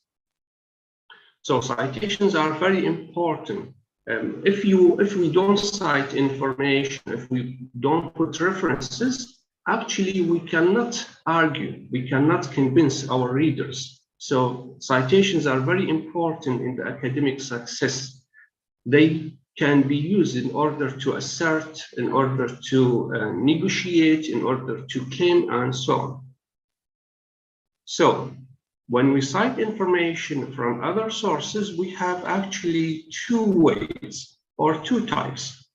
either the integral citation or the non-integral citation. So if we look at these two examples, in the first one, we call it integral because we integrated the name of the author together with the structure of the sentence. In the following one, we disintegrated, so we call it non-integral because here we put the name of the author between two brackets. Actually, these two examples are very different from each other. In the first one, when we integrate the name of the author with the structure of the information itself, here we are emphasizing more on the name of the author. In the following one, because we put the name of the author between two brackets, here we are focusing more on the information itself. So that is why researchers in different fields have to pay attention to this difference. So those in the hard domain and in the soft domain need to not to follow the same system of using citations, because in the soft domain like education, linguistics, philosophy, we focus more on names of authors, while those in the field of the hard domain like information technology, like medicine, like chemistry, we focus more in the information. So in the soft domain, we remember lots of names, those who are well known in the field, but in the field of IT, in the field of, in the hard domain, we just remember the information. We don't remember the names of the people. I mean, just to make a comparison between these two. Actually, sometimes we use there is another kind of citation that is called numbering. So why do we use numbering? And why do we use, for example, author date and numbering? What's the difference between them? Within these citations, we have different types of reporting verbs. Actually, all of them are nearly the same. So we have verbs, we call them discourse, like argue, state, suggest. We have other types of verbs like we call them research verbs, like study, conduct, analyze, and we have also cognition verbs related to the mental activity, like believe, think, feel, and so on. In one of the classifications by Swells in 2014, he classified citations into two main parts, that is reporting and non-reporting. So reporting if there is a reporting verb, non-reporting if there is no reporting verb. Actually, this classification is not based on a theory, and it neglects the types of the verbs that are used in each one of them. When we talk about citations, if we compare between two, for example, research articles by two different researchers, we will find that they are different. So why do we have these differences? And if we compare, for example, between a research article in the hard domain and another research article in the soft domain, we will find that they are different. Why? Because each discipline has its own ideology, has its own epistemology. So that is why it is dangerous to follow general rules when we talk about citations.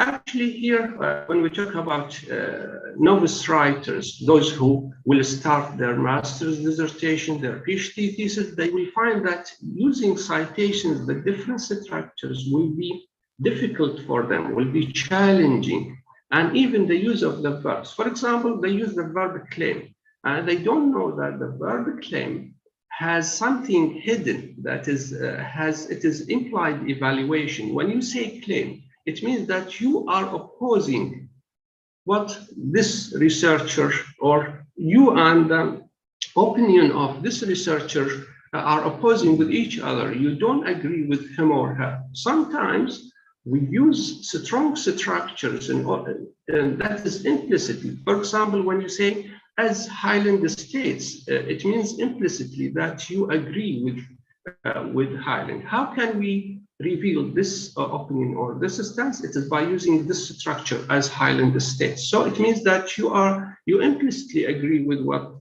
this author says.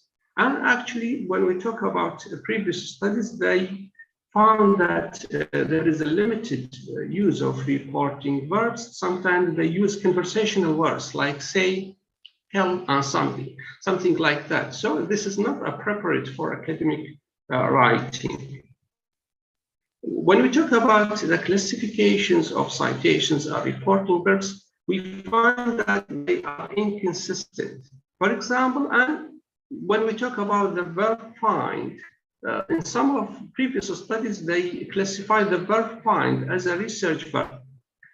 Actually, this is not based on a specific theory when we talk about the verb find. If we compare the verb find with other verbs, you feel that it is somehow like it is verbal verb. Why? Because the verb find can be replaced by state. Why can we replace it by the verb state? Because both of them take that clause that come after them, so we can use them in reporting. So that is why there is a kind of inconsistency and a lack of studies that could provide a comprehensive study for using citations. So that is why here we have different studies that recommended analyzing citations using coherent theory like the systemic functional linguistics that is used in this study. So I'm going to answer these questions based on the systemic functional linguistics and North American rhetorical studies. So how are the language metafunctions used in the citation? So in order to answer this research question, we have four objectives. So the first one is related to the interpersonal. Nowadays, if you check, for example, ResearchGate or other research platforms, you will find that there are lots of studies that are trying to address the stance or engagement, how do we engage or how do we try to do our personality well, right? So the interpersonal meta function is addressing this part. For the other part, that is the ideational meaning, for this section, it involves two. One of them talks about the experiential, the types of the verbs that we use in citations, and the other one, if you use more than one clause in one citation, how do we join these clauses together? So this is very important, even in order to make your writing more cohesive. The other one is related to the textual. This one is a little bit difficult, maybe. And the last one, after we make the analysis of all these citations, we can make a judgment whether this citation is appropriate or not. And the other two research questions try to answer a question like challenges in using citations. Maybe supervisors or those who teach academic writing don't pay attention to this area because students have knowledge of using citations. Actually, they don't. Based on humble experience here, I've been teaching research methodology for about four years. I students don't have such information. They have information. This we try to explore the perspectives of both the students and their supervisors. Actually, when we talk about such studies, they can be useful to students, to teachers, to supervisors, to those who are interested in making English for academic purposes book and so on. So actually, this study is limited to the analysis of the literature review chapters of PhD thesis in two fields, in applied linguistics and information technology. Actually, the reason for choosing these two, because applied linguistics belongs to the soft domain, while information technology belongs to the hard domain. Actually, these literature review chapters belong only to thesis by EFLR postgraduates at University of Malaysia, and For the interviews, they are limited to their supervisors and only Arab postgraduate students at University of Tara, Malaysia. When we talk about analyzing academic genre, actually we have different approaches. The approach that is used here is textual approach. Under textual approach, we have the genre analysis. Under genre analysis, we have three schools. We have English for specific purposes, we have North American Eurocentric studies, and we have systemic functional linguistics. I found that the majorities of studies try to not to include functional grammar as a theory in their analysis, because it is a little bit difficult actually.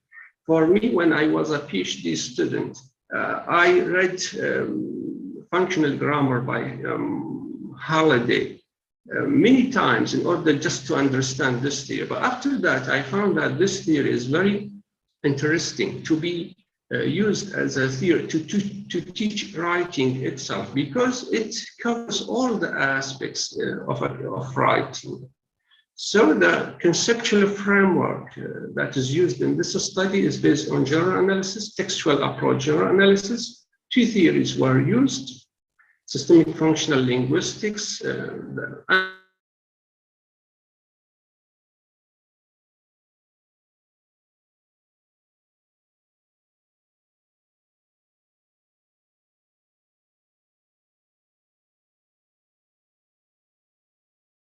Doctor, your voice is, you have to mute the unmute the microphone. Dr. Nair, we can. Yes, I'm hearing you. I think the admin muted me. No. Okay. Okay, now I think it is okay. Okay, now as for the methodology that is used for the linguistic analysis, is based on systemic functional grammar. For the interviews based on North American Eurocentric studies, a purposeful sampling was used in this study. So the literature review chapters of 20 PhD theses were used in the linguistic analysis, while for the interviews we have 9 students and 5 PhD supervisors.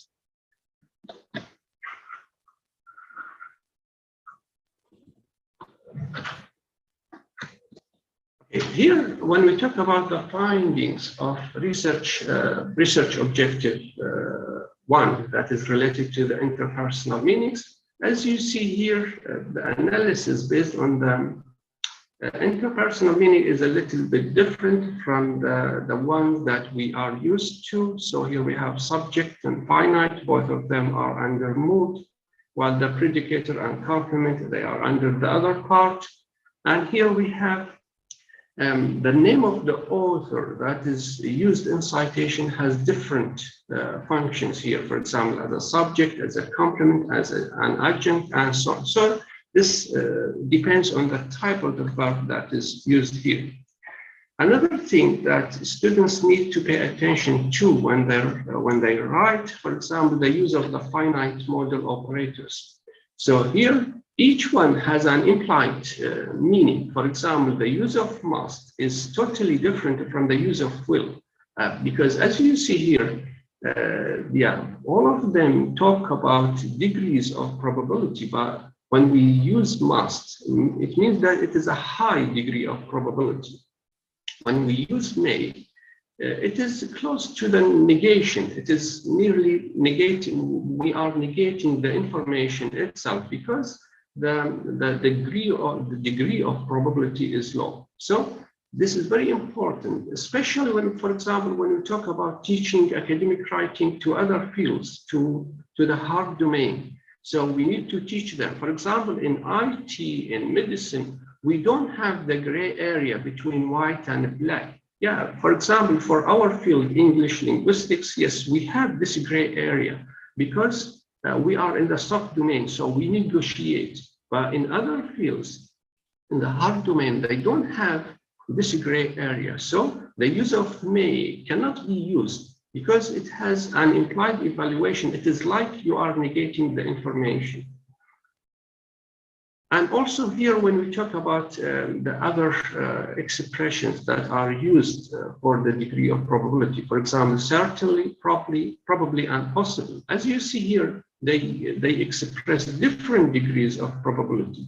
So for certainly is a high probability, possibly is a low probability. So possibly is close to the use of the word may, because it has an implied evaluation.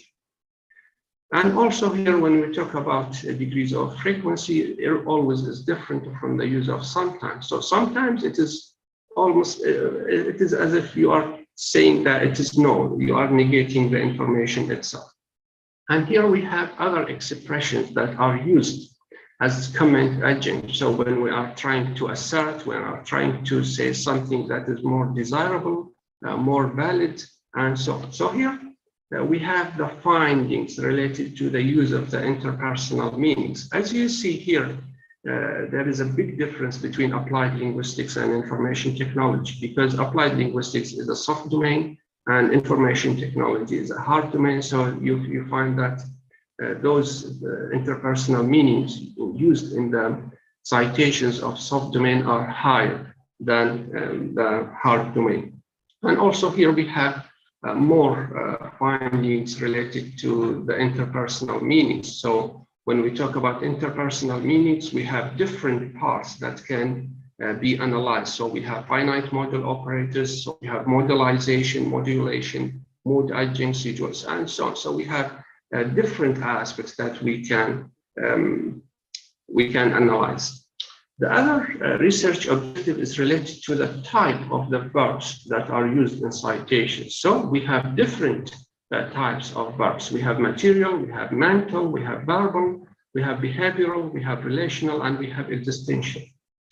Each one of them has what do we call it, an implied evaluation. And we usually tend to use certain groups based on the domain that we belong to.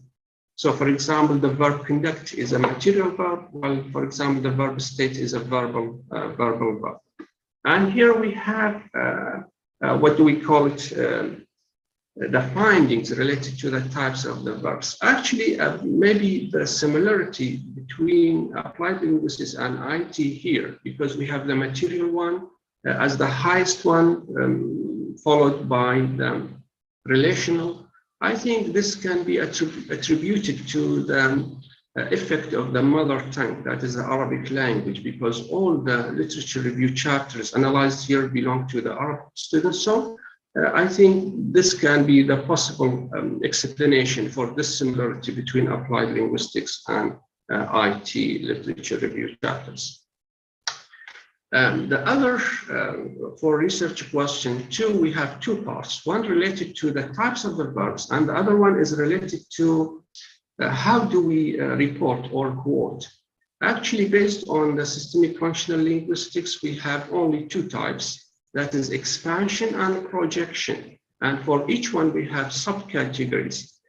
Based on the findings, I found that the students tend to use another subcategory, that is a combination. They combine between the two, the expansion and projection, because we as Arab speakers, we can write, for example, half a page without using a full stop. So they use more clauses in their citations, in their writing. So that is why here we have, whenever you use more clauses, it means that you need to use these two types or subcategories together.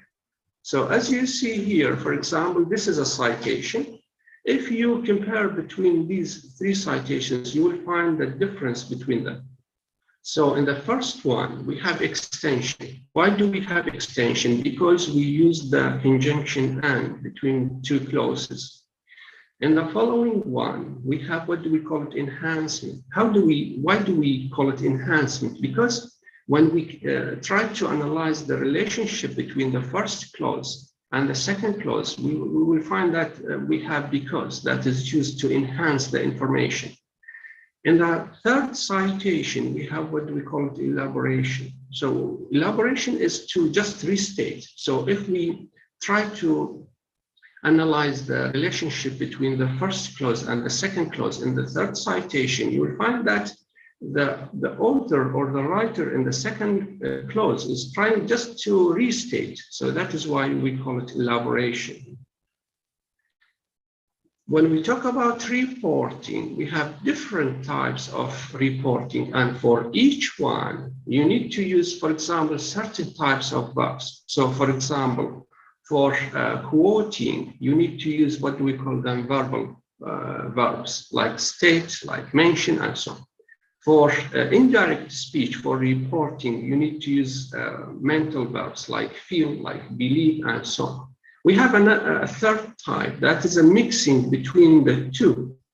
So we have reporting speech and we have quoting thoughts. So as you see here, for speech we report, we use verbal process, while for quoting we use verbal process. So here we have this one involves the first one and the second one.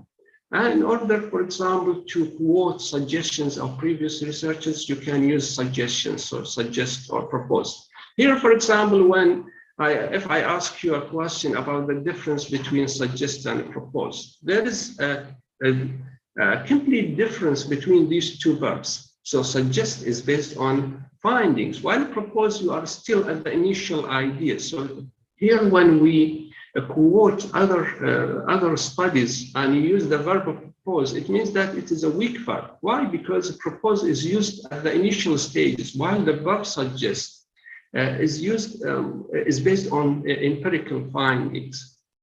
We have also another type. You can use a free indirect speech. Why free? Because you can delete the first part. So as, for example, point out, there is no direct. So you can say, there is no clear-cut list of hedges, and you put the name of the author between two brackets. So here, that is why we call it free, because the information itself can stand alone. And in the field of hard domain, it is recommended to use this structure because it is used for facts. So it has been noticed, it has been observed, it is observed. So we use this impersonal structure in order to reveal facts. And here we have the findings related to the use of the three categories, that is projection, expansion, and a mixture. As you see here, we have also kind of similarity between these two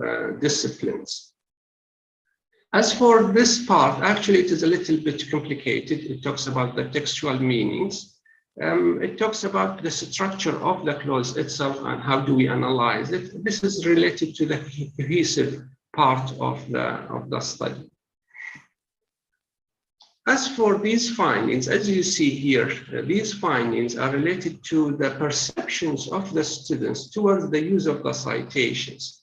So they have these challenges. First, they have a problem with the credibility. They say that when we read articles, we don't know whether the information in these articles is credible or not.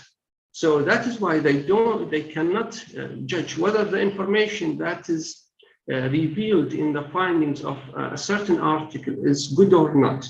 So that is why they cannot adopt a stance. They cannot show you their personality. And also they have insufficient knowledge of using citations. And then other problem is related to their L2 difficulties. They have problems with writing in English. As for this part, talks about the perspectives of the supervisors on the use of citations by Arab postgraduate. Actually, when I interviewed them, they talked not only about Arab students, they talked about all novice researchers. They say that they have the lack of the depth of reading. When they cite information, they don't internalize, they don't digest the information. So they just cite and paraphrase, and that is it. So that is why their personality is not there in the citation itself. And they also have problems with using citations. So they say that they write one full paragraph And at the end, they write, for example, the name of the author. And they say that we don't know if the information, which information belongs to this author. Is it only the last statement or the whole paragraph or not? They also have problems in L2 writing skills. And the last one, that is very important, related to their interpersonal meanings.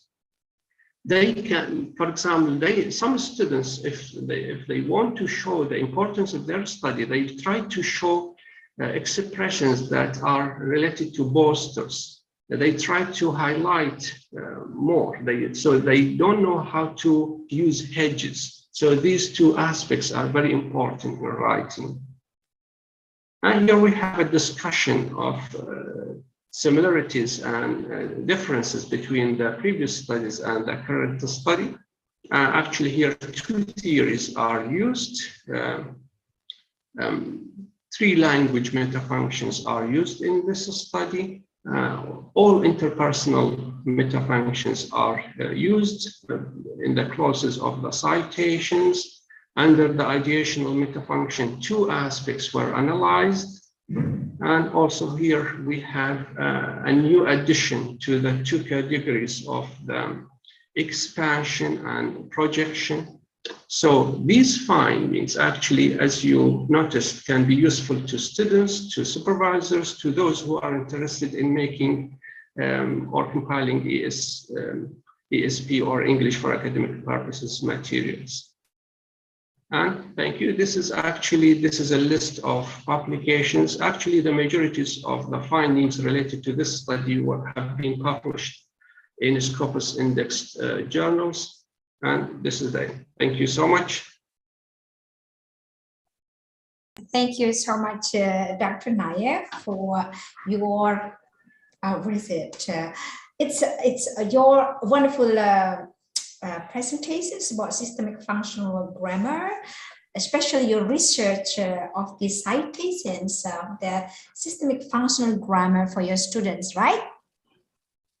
Yes. Yes. No? Okay, great. Yeah. And I'm so this is it's like a very good knowledge for me as a teacher of the English language.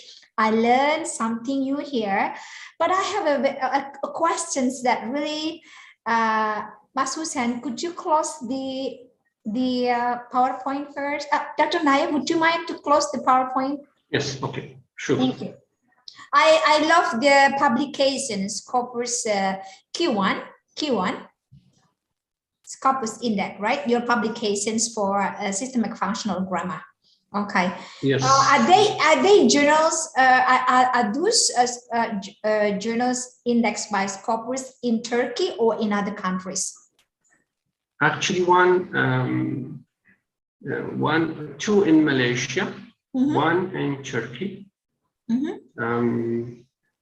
one in Indonesia, Indonesian Journal of Applied Linguistics. Okay. Yeah.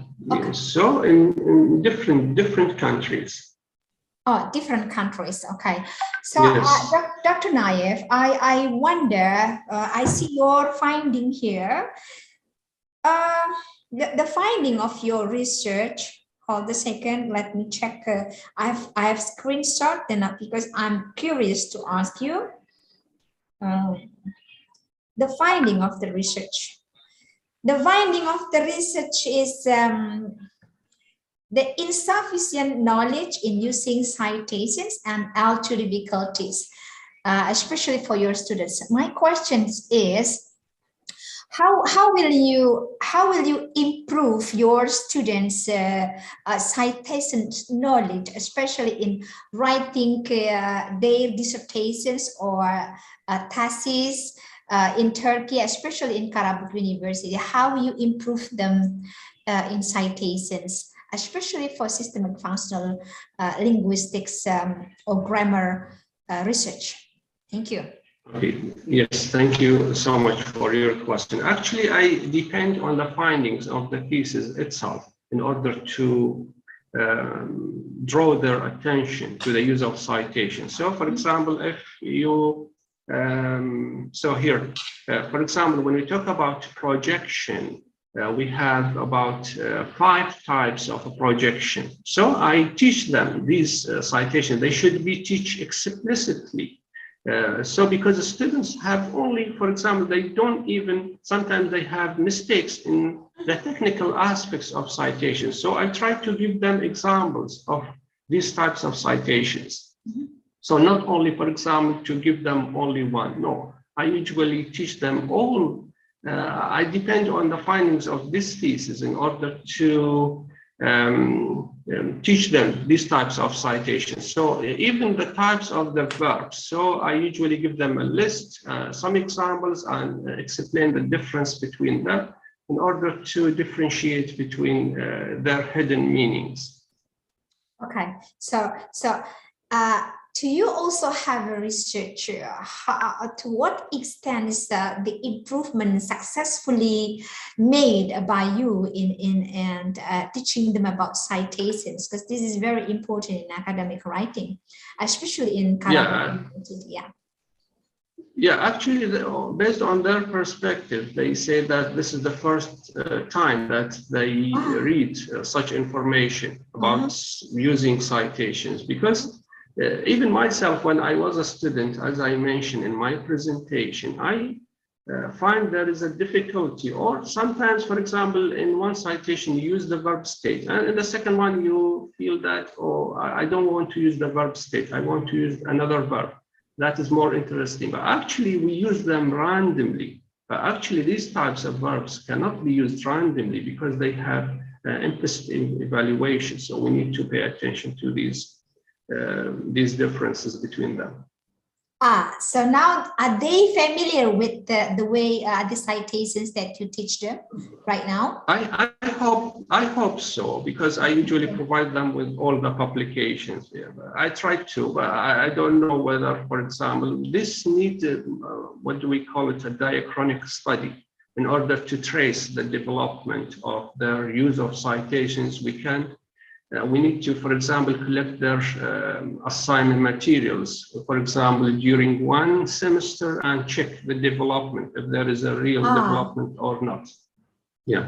Okay, that's it. So it means that you always check the progress of the students during the learning process or the teaching process of citations. Well, I want one more question. So do you think that the systemic functional grammar is something new? Actually, it was introduced by Michael Halliday in, if I'm not mistaken, 1985, right? And because you told me that your students' perception is it's like something quite hard, quite difficult. So my question is, how long have you been teaching for systemic functional grammar and Karabuk University? And do they know before this systemic functional grammar? I mean, their previous knowledge about the systemic functional grammar. For me, I've known before, but for me, I still have to learn about this more and more. Actually, for systemic functional linguistics, I mentioned that it was hard for me as a researcher to use it because it is very difficult. But actually, when we provide the students with such simple information, they find it very interesting. It is easy, but for example, it is difficult for the one who wants to teach at the beginning, but actually we need to read more and more. We need to use our own notes in order to analyze, and later on, actually it will be easy for the students to understand. There is another missing part, actually, because I didn't focus on the use of conjunctions. Even for the use of conjunctions, we have different subcategories under systemic functional linguistics. Okay, thank you so much for answering all of my questions. Yeah, because this is a very interesting topic, and it needs very careful digestions in observing and catching the point of your presentations today. I learned a lot, really, I learned a lot for systemic functional linguistics today. Well, ladies and gentlemen, dear participants, do I have one questions only? if you wish to ask the question, of course. If not, then I will go to the next. I will. What is it? I will go to the next main agenda. That will be the third speaker. Any questions from the audience? Well, okay, thank you. The only questions coming from me, but I am really interested of your topic today, especially the publication of systemic functional linguistics. That is quite very difficult for me to as an English teacher. Thank you so much, Most Dr. welcome. Thank you so much. May I have one question, maybe? Oh yeah, one question, Dr. Yes. Nayev. One question from Yeah, most welcome. the person of the committee. Okay. Yes, please do. Okay, this is interesting about systemic functional grammar that our students here have been introduced to functional grammar since the first year or the second semester through genre-based writing. Then continue with systemic functional grammar in semester 4, but I see that students still find difficulties in how actually can apply those 3 meta functions in writing. So my question is that how would you suggest to teach students writing, especially for academic writing, using a systemic functional grammar point of view? Thank you. Yes, thank you so much for your question. Actually, when we talk about functional grammar, we need to start with the levels. So based on syntax, we start with noun phrases, with verb phrases, then we close with the clauses, with the sentence, and so on. Actually, here maybe we have something that is similar, but we start with the word level, with the group level, then we start with the nominal group, with the verbal group, and so on. So we need to teach them these stages. Actually, it will take a long time. It depends on the levels of the students. If they are somehow good, so you can start with the clause level. If they are not, so you need to start with the word level. So it depends on the level of the students themselves. So if they are good at the clause level, so you start with the complex clause level, and so on. Actually, here I always advise or recommend my students to not to use more clauses in one sentence. So up to 4 is the maximum, because if the students use more than 3 or 4 clauses in one sentence, they will commit more mistakes and the reader will be lost. So up to 4 clauses in one sentence, that is enough. Actually here, as I mentioned, it depends on the levels of the students. So you can start with the word level, with the group level, and so on. So up to students' needs. Okay, thank you very much. Yeah. Another thing, so maybe you can check the list of publications. Each article addresses one issue of functional grammar. So you can, for example, provide them with these materials in order to check or the use of each aspect of language of functional grammar. Okay, thank you so much. Thank you. Okay, thank you so much. Thank you so much. Thank you so much, Dr. Nayev. Joma, sorry. It's quite difficult for me to pronounce your name. Dr. Nayev, I will text to you after the conference is over, just because we need deep information about something. Well, thank you for today. What time is it now in your country? What time is it now in your country? Yes, in Turkey, it is early in the morning. Actually, I woke up early at 4 a.m. Yeah, 4 a.m. Yeah. So now it is 6. Now it is 6:30 early morning. You wake up early morning, very, very early morning today, like Professor Elsin Gazimov. Okay, we do apologize for that, for the inconvenience, because you have to. My pleasure.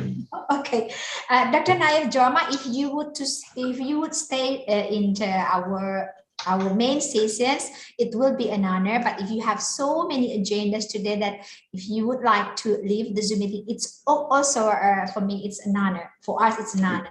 But of course, we prefer you to stay. Thank you so much. Thank you for a nice discussions today. Thank you. Well, ladies and gentlemen, finally, we have come to the end of the main agenda, our honorable speaker, Professor Alsin Gasimov. But before we hear the talks of Professor Alsin Gasimov, I would like to read a short profile, a short CV of Professor Alsin Gasimov. Welcome in Tagalog virtually again. Okay. Professor Alsin Gasimov. Alsin Gasimov was born in 22nd of August 1970 in Baku, Azerbaijan, citizens of Russia, lives in Samara region, the vice rector of the Moscow City University, Samara. Professor also has a status as head of the Samara Center of Education's Municipal Department of Education. He has about 100 publications in theory and method of teaching of foreign languages, linguistics, discourse, and philology. Thank you. It is an honor for me to invite the honorable speaker, Professor Alsin Gasimov. Please do. Hello, good morning. In Russia, the same very early, especially in my region, now it's 7:30. Okay, just a moment, I like demonstrate.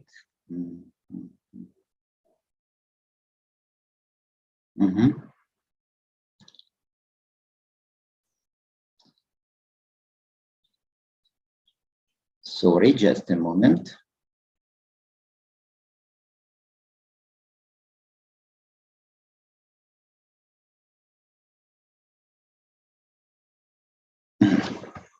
Is it okay? Yes, we can see that well. Okay, thank you very much. Dear ladies and gentlemen, the best wishes from our country. And today I would like to present, my topic is about English in the modern world. The first, communication. As far as you know, communication is a very important in our life. No matter in which language you communicate, but it is very essential. It is required to express our needs, ideas, requests. The English language opens a lot of opportunities for them. They learn to speak the English language, to study, or for job purposes internationally.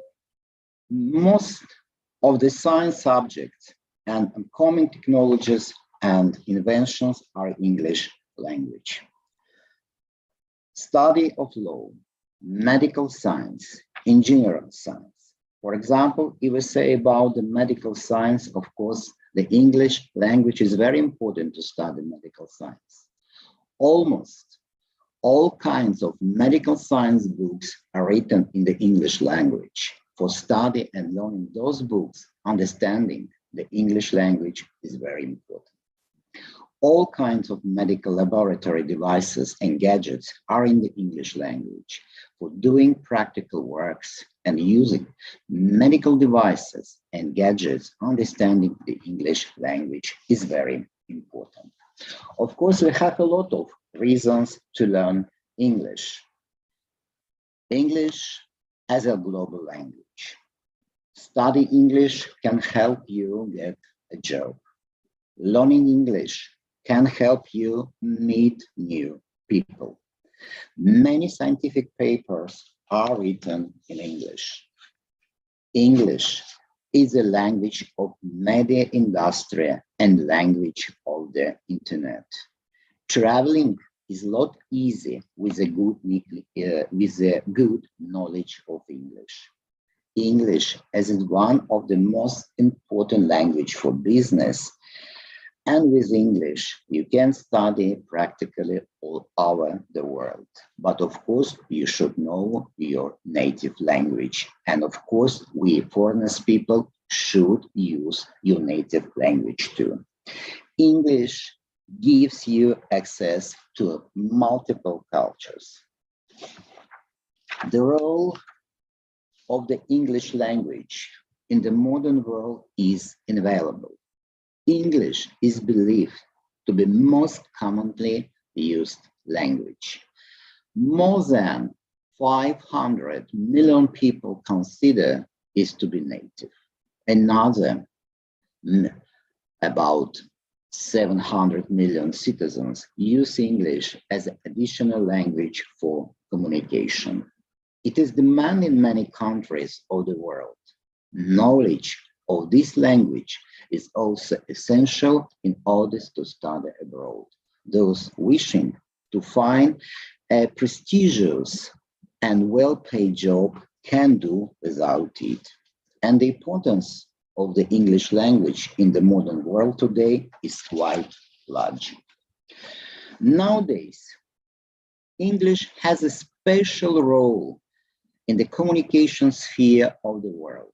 It has also a special identity in the field of education. A language is a medium of communication and interacting verbally in our day-to-day life situation in family and society. The teaching of English is highly desirable for an English teacher. Before starting his teaching, it requires for the teacher to fix up his aims and objectives. The objectives of the English has two main aspects as far as now. Language aspect are words, sentences, pronunciation, spelling, and grammar. And the second aspect is a literature aspect. Words, sentences, expression ideas, feeling, and experience. And the English language teaching has four objectives to develop of skills: reading, writing, speaking, and listening. And of course, today you have listened about writing because academic writing is one of the more important aspects in the studying and teaching of English. The English language is a wonderfully flexible tool and superficially seems to be very simple to use. It doesn't have the difficulty of declensions or complicated conjugations of many other languages. Also, the eccentricity to be found in the spelling and pronunciation of its vocabulary have often created confusion and not a little misunderstanding.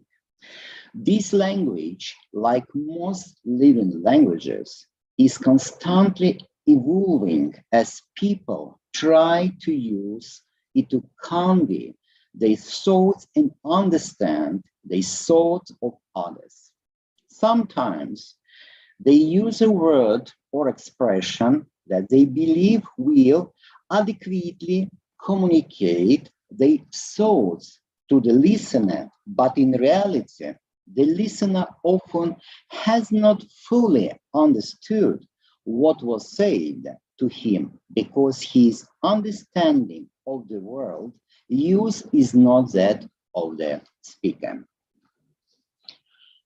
Someone once tried to explain the meaning of snow to a person who has never experienced snow. In English, there is just the one word, sometimes qualified by a variety of adjectives to describe its various conditions. But in some other languages where snow is a common factor of life, for example, in Russian, one finds numerous nouns each defining a different quality of snow. For example, we can say a hot snow, a light snow, a cold snow, and a warm snow too. Perception also plays It's part for it sometimes of no value to refer to the 6-7 colors of the rainbow when in the experience of the listener there are only the 3 primary colors. But most linguists and teachers of foreign languages learn to accept this discrepancy as part of life rich pattern and enjoy the opportunity of sharing their accumulated knowledge with their pupils and students. For some linguists, it is a scientific study of the change in the pronunciation of vocabulary. For others, it is a changing vocabulary itself which attracts their imagination. For example, you see in my slide, why is the word derby still written in English with an E? Also, it's currently generally pronounced with an A, is derby. Once, when a typical Englishman was being interviewed by the United States immigration official after having applied for American citizenships, he was asked his profession. "I'm a clerk," replied the Englishman, using his normal Southern English voice. "A what?" incredulously inquired the American. "A clerk," the Englishman repeated, a little irritated by the incomprehension of this supposedly American cousin. So the interrogation continued for a little while longer until the astonished immigration officer, in a sublime attempt at comprehending what this cold English man had repeatedly said, replied, "Oh, so you're a clerk, a speaking clerk. Does that mean you stand in corner and say tick track all day?" If only each had known that an English clerk with an R sound is an American clerk with an R sound, because difference between pronunciation in British English and American English, clerk in British and clerk in American. Life would be so much easier, but much less fun. The Irish writer George Bernard Shaw spent a great deal of his time and money trying to simplify the spelling of the English language, and many readers will remember the play Pygmalion, made into the musical My Fair Lady. This musical film is more popular nowadays too, and a lot of people, for instance, country in Europe and Russia prefer sometimes or maybe often to watch this play, My Fair Lady, where the bowling but kind-hearted professor of linguistics, Henry Higgins, accept a wager from his colleague, Colonel Pickering, that he can turn guttersnipe Eliza Doolittle from being a common street flower seller into someone who could pass as a lady by the time of the next ambassador's ball. In many ways, he managed to make a silk purse out of souls here, but he cannot change the vernacular language of Eliza, only the way in which she pronounces it. But he does inadvertently, and largely thanks to the colonial, change her from an an interesting view of an interperson with a personality and an independent mind of her own. So, where can the native speaker fit into the teaching and the comprehension of English as a foreign language? Obviously, if he knows his language well, he will be able to help overcome such difficulties, but there are others still lurking in the background. Two out-of-work Irishmen, Seamus, pronounced Seamus, no Seamus, and Patrick were taking a walk in the woods near their home when they came across a notice by the woodyard, some mill saying, 3 fellows wanted. Well, Seamus looked at Patrick with a hint of despair in his voice. It is a pity, Michael, isn't with us, because we could have applied for that job. 3 is a colloquial local pronunciation of 3, and fellows are people who cut down trees, not just ordinary fellows, as Seamus imagined. In this instance, the native English speaker can be of great value in interpreting the context of the original to make it make sense to the non-native speaker. Over the centuries, the English language has changed quite considerably. Many neologisms have arrived on the scene while a lot of other words have disappeared from the everyday vocabulary.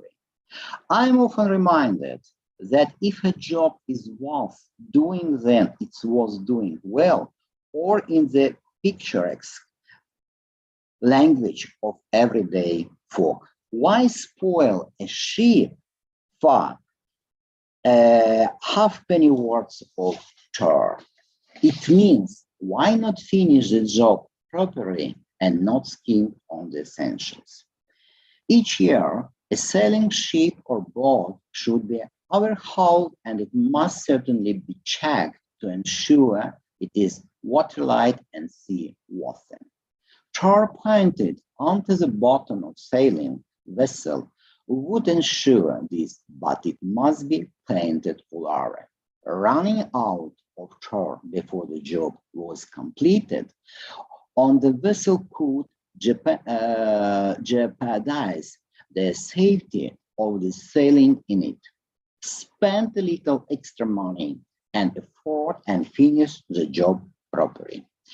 This saying is perhaps one of the more interesting in the English language because originally it had nothing to do with ships. The misunderstanding is based on the Anglo-Saxon word skip, which means sheep, when sheep were an important factor in the rural economy. And each member of the flock had to be indelibly marked with tar so that its rightful owner could be recognized. The original saying was, why lose a sheep for a halfpenny worth of tar? Yet the meaning of the proverb remained the same. The sheepboat, the locomotive, the car, or any vehicle, also of the neuter gender in English, were for some strange reason often affectionately given the feminine gender, and sometimes a feminine name by the person in charge of his/her maintenance. I suspect it was an amount of care that they had to lavish in the old days upon a temperamental mode of transport, and though it was a wife or girlfriend. Imagine, therefore, the consternation of the face of an elderly lady on holiday, sitting on the sandy beach in the shade of an ancient fishing boat, and overhearing two old tourists or sailors talking. Says one, "She's a bit past it, but all we need to do is roll her over. Give her a good scrub down and tar her bottom, and then we can take her out." "Aye," says the other, "but do you think she's worth the effort? I just as soon chop her up and look for one that got more going for her."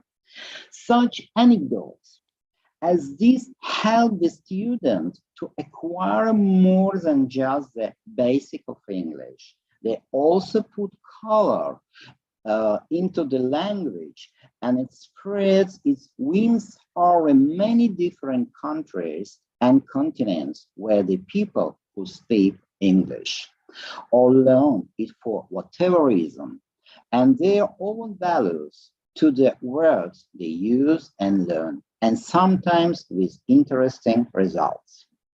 In the foreign colonies of the United States, English was one of the languages that the settlers used. They took with them the language and dialect that they had used at home in Britain and Ireland, and because of poor communication, retained much of their way of speaking, while the language of Britain developed along different lines.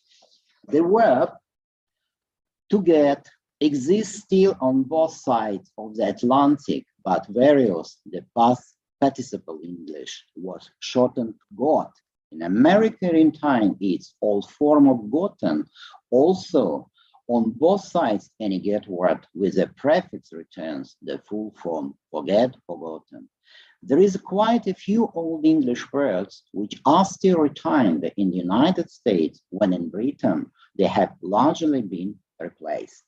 Today, we no longer have a fall through which to draw water as they still do in America. The British will use a tap. Children like to play with words and have often tried this trick question one a friend. What is the best way to get rid of water on the brain? I don't know, replies the friend. What is the best way to cure water on the brain? Quite simple, give him a tap on the head. English, as a global language, the British writer and philosopher David Crystal gives a history of English as a development and far-reaching language in our world. He explains the growing dominance of the English language gracefully, without straying too far from the realm of facts into the no man's land of opinions. In his book, he is triumphantly offering his educated opinions, which are backed up concrete facts about English as language that is spreading and evolving as a global language. Crystal observes that when native speakers of English think of their language relative significance in the world, they may feel pride, but their pride may be tinged with concern when they realize that people in other countries may not want to use a language in the same way that the native speakers do, and are changing in themselves. Crystal highlights that human nature affects the socio-political environment in which language spread takes place.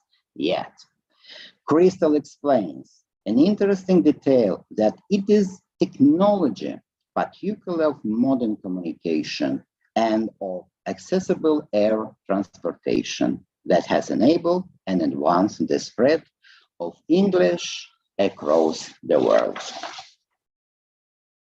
Thank you very much attention. And in my speech, I would like to concentrate that pronunciation as plays a an important role in communication too, because English everywhere. And of course, if we say in Britain, they use British English. If we talk about American, they use American English. If we talk about Russia, they use Russian English. If we talk about Indonesia, you use your own Indonesian English language. Thank you so much, Professor Alcins, for presenting about English as a global language. It's quite challenging for those who learn English, of course, because, but well, in the learning process, my students are used to implant or to teach that when you learn English, you must also know the cultural background of the English speakers or English native speakers. They are American and also British, right? But nowadays, I think this paradigm is changing gradually because everyone in the world, I mean, English is becomes a global language. So like you said, that it becomes Russian language, Russian English, Indonesian English, Indian English with its own dialect and accent, right? And when I see your PowerPoint, it's quite also difficult to those who have just studied English to differentiate, to know the exact meaning of certain sentences, like that you presented in a PowerPoint about ship, right? Ship as a vehicle and a ship as an animal.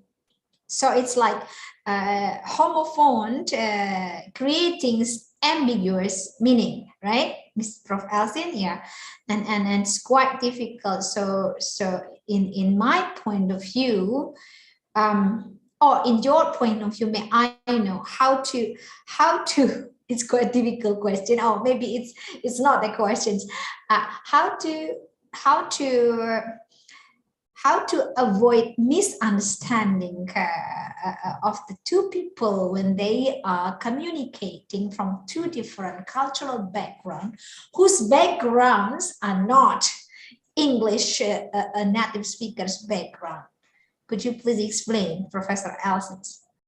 About when two people communicate with different cultures, you are absolutely very interesting, important question, because, for example, now we are talking to you with English language, using English language. Of course, we know both this language, but when I use English, I use my cultural code. Yes. When you talk, you use your cultural talk. So yes. Sometimes, of course, the misunderstanding maybe will be when we have the contact. But I see that if we would like to list the misunderstanding between our communication, we should know more and more the cultural aspect of each country. For example, now I know what is Indonesia, what is the culture of Indonesia, and I hope that because we practically were friends about 3 years, if I'm not mistaken, so you now more and more know about Russia, about Russian people, and I think only if we know the cultural code of the country, of course, the cross-cultural communication will be better for our communication. But it's, of course, it's very difficult aspect of the communication. Yeah, I can understand that. Okay.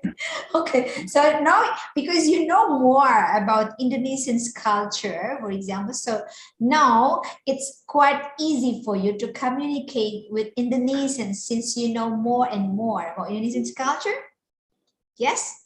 Yes. Oh, okay. Yes, but you know, for example, I would like to give some interesting facts. You know that Russian is one of the huge country, and of course, yes, we have the Russian culture, but the country is very big from the west into east, and of course we absolutely different. We are absolutely different the cultures who live in the east and who live in the west. And for example, you say. Do I know a lot about your culture? Yes, of course. I know about people who live in Java. But for example, I can't say what about the other island. I think of course. It's different that in Java because I can't say about it. But about the Central Java, East Java, or the West Java, I know. Yeah. Yeah. In a particular context. Yeah. Right? Okay. Particular context. You're absolutely right. Yes. Okay, thank you, Professor Alison. So, dear participants, do I have a questions? At least one. Okay, we have Muhammad Hussein. Please do one question. Hello, Muhammad Hussein. Yes, please. Okay.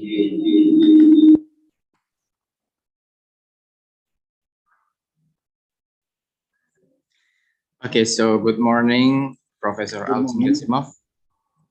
Yeah, so thank you very much for your presentation, and I love to hear your presentation about English in modern world. That I heard that various pronunciation and how they choose the word on their sentence is different and has a different perception too. So my question is, in your point of view, what is the significant background that caused that phenomena? Except the culture. So yeah, I got your point about the culture, where it occurred, the different perception. But is there any what is it? The factor? Is there any factor? What is it? Ya, ada faktor lain nggak gitu juga selain culture? Yeah. Is there any different? Yeah, is there any different factor influencing the communications using English as a global language? The questions is that the questions? Yes, about the difference. What difference?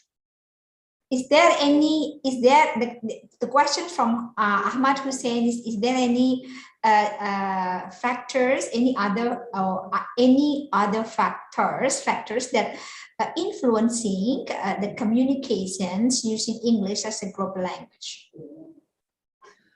Yes. I think, to my mind, yes, because it depends upon some situation, and it depends upon some ideas, and it depends upon thoughts. Because I said today that there are absolutely a difference, and I think it depends upon some situation where, for example, when we discuss and use that language. To my mind. Hussein, does that answer your questions? Yes, Miss. Okay. Thanks for my question. Thank you so much, Professor Alcin. Okay, thank you so much, Professor Alcins, for being with us for how many times? Let me count. I don't remember when. We have met many times. Okay, thank you so much for being our honorable speaker today, ladies and gentlemen. Finally, we have come to the end of the agenda of the main sessions of this conference. So now I would like to call Ibu Nana for, hello Ibu Nana. Ibu, thank you so much. Back to you, Miss Master of Ceremony. Yeah, thank you very much, Dr. Yoga, as the head of Office and Cooperations and International Affairs, Universitas Pancasila Tegal. Ladies and gentlemen, before we move on to the next agenda, I'd like to hand offer the certificate to our speakers. The first, our certificate of appreciation goes to Mr. Nayef Joma, PhD from Karabük University, Turkey. Mr. Nayef, good morning.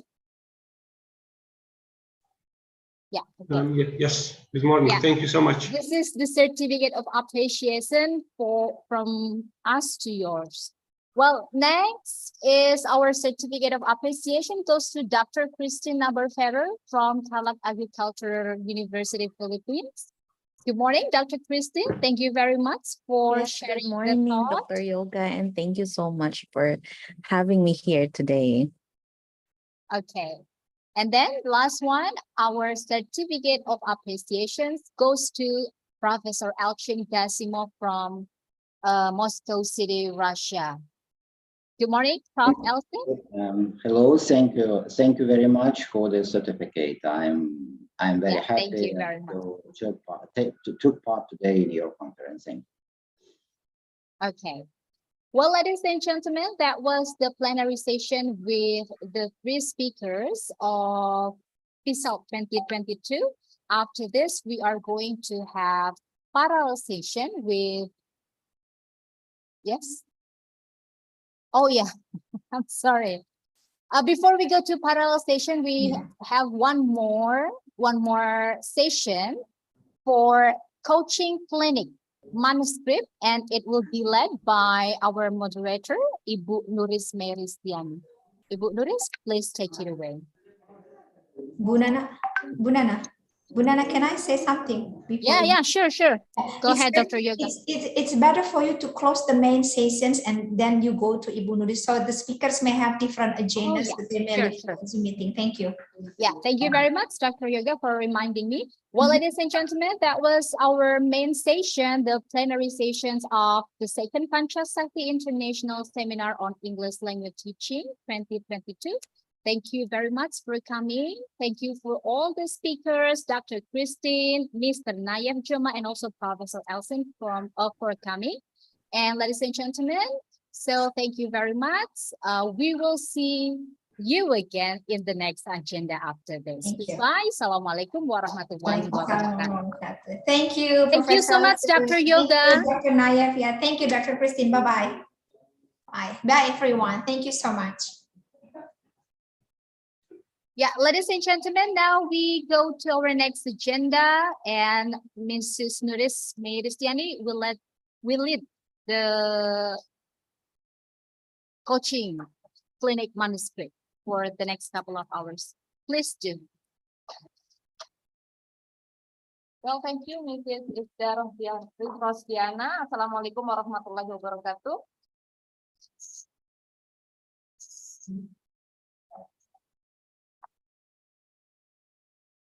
Okay, our agenda now is coaching clinic for the manuscripts that you have already sent to our international seminar.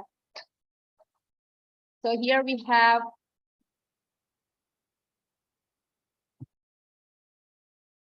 already had our partner, Bapak Faisal Ristianto from Registered Journal IAIN Salatiga. Well, ladies and gentlemen, as you know that we have some presenters here in our seminar, and after presenting their paper, there will be opportunities for the publication of the manuscript.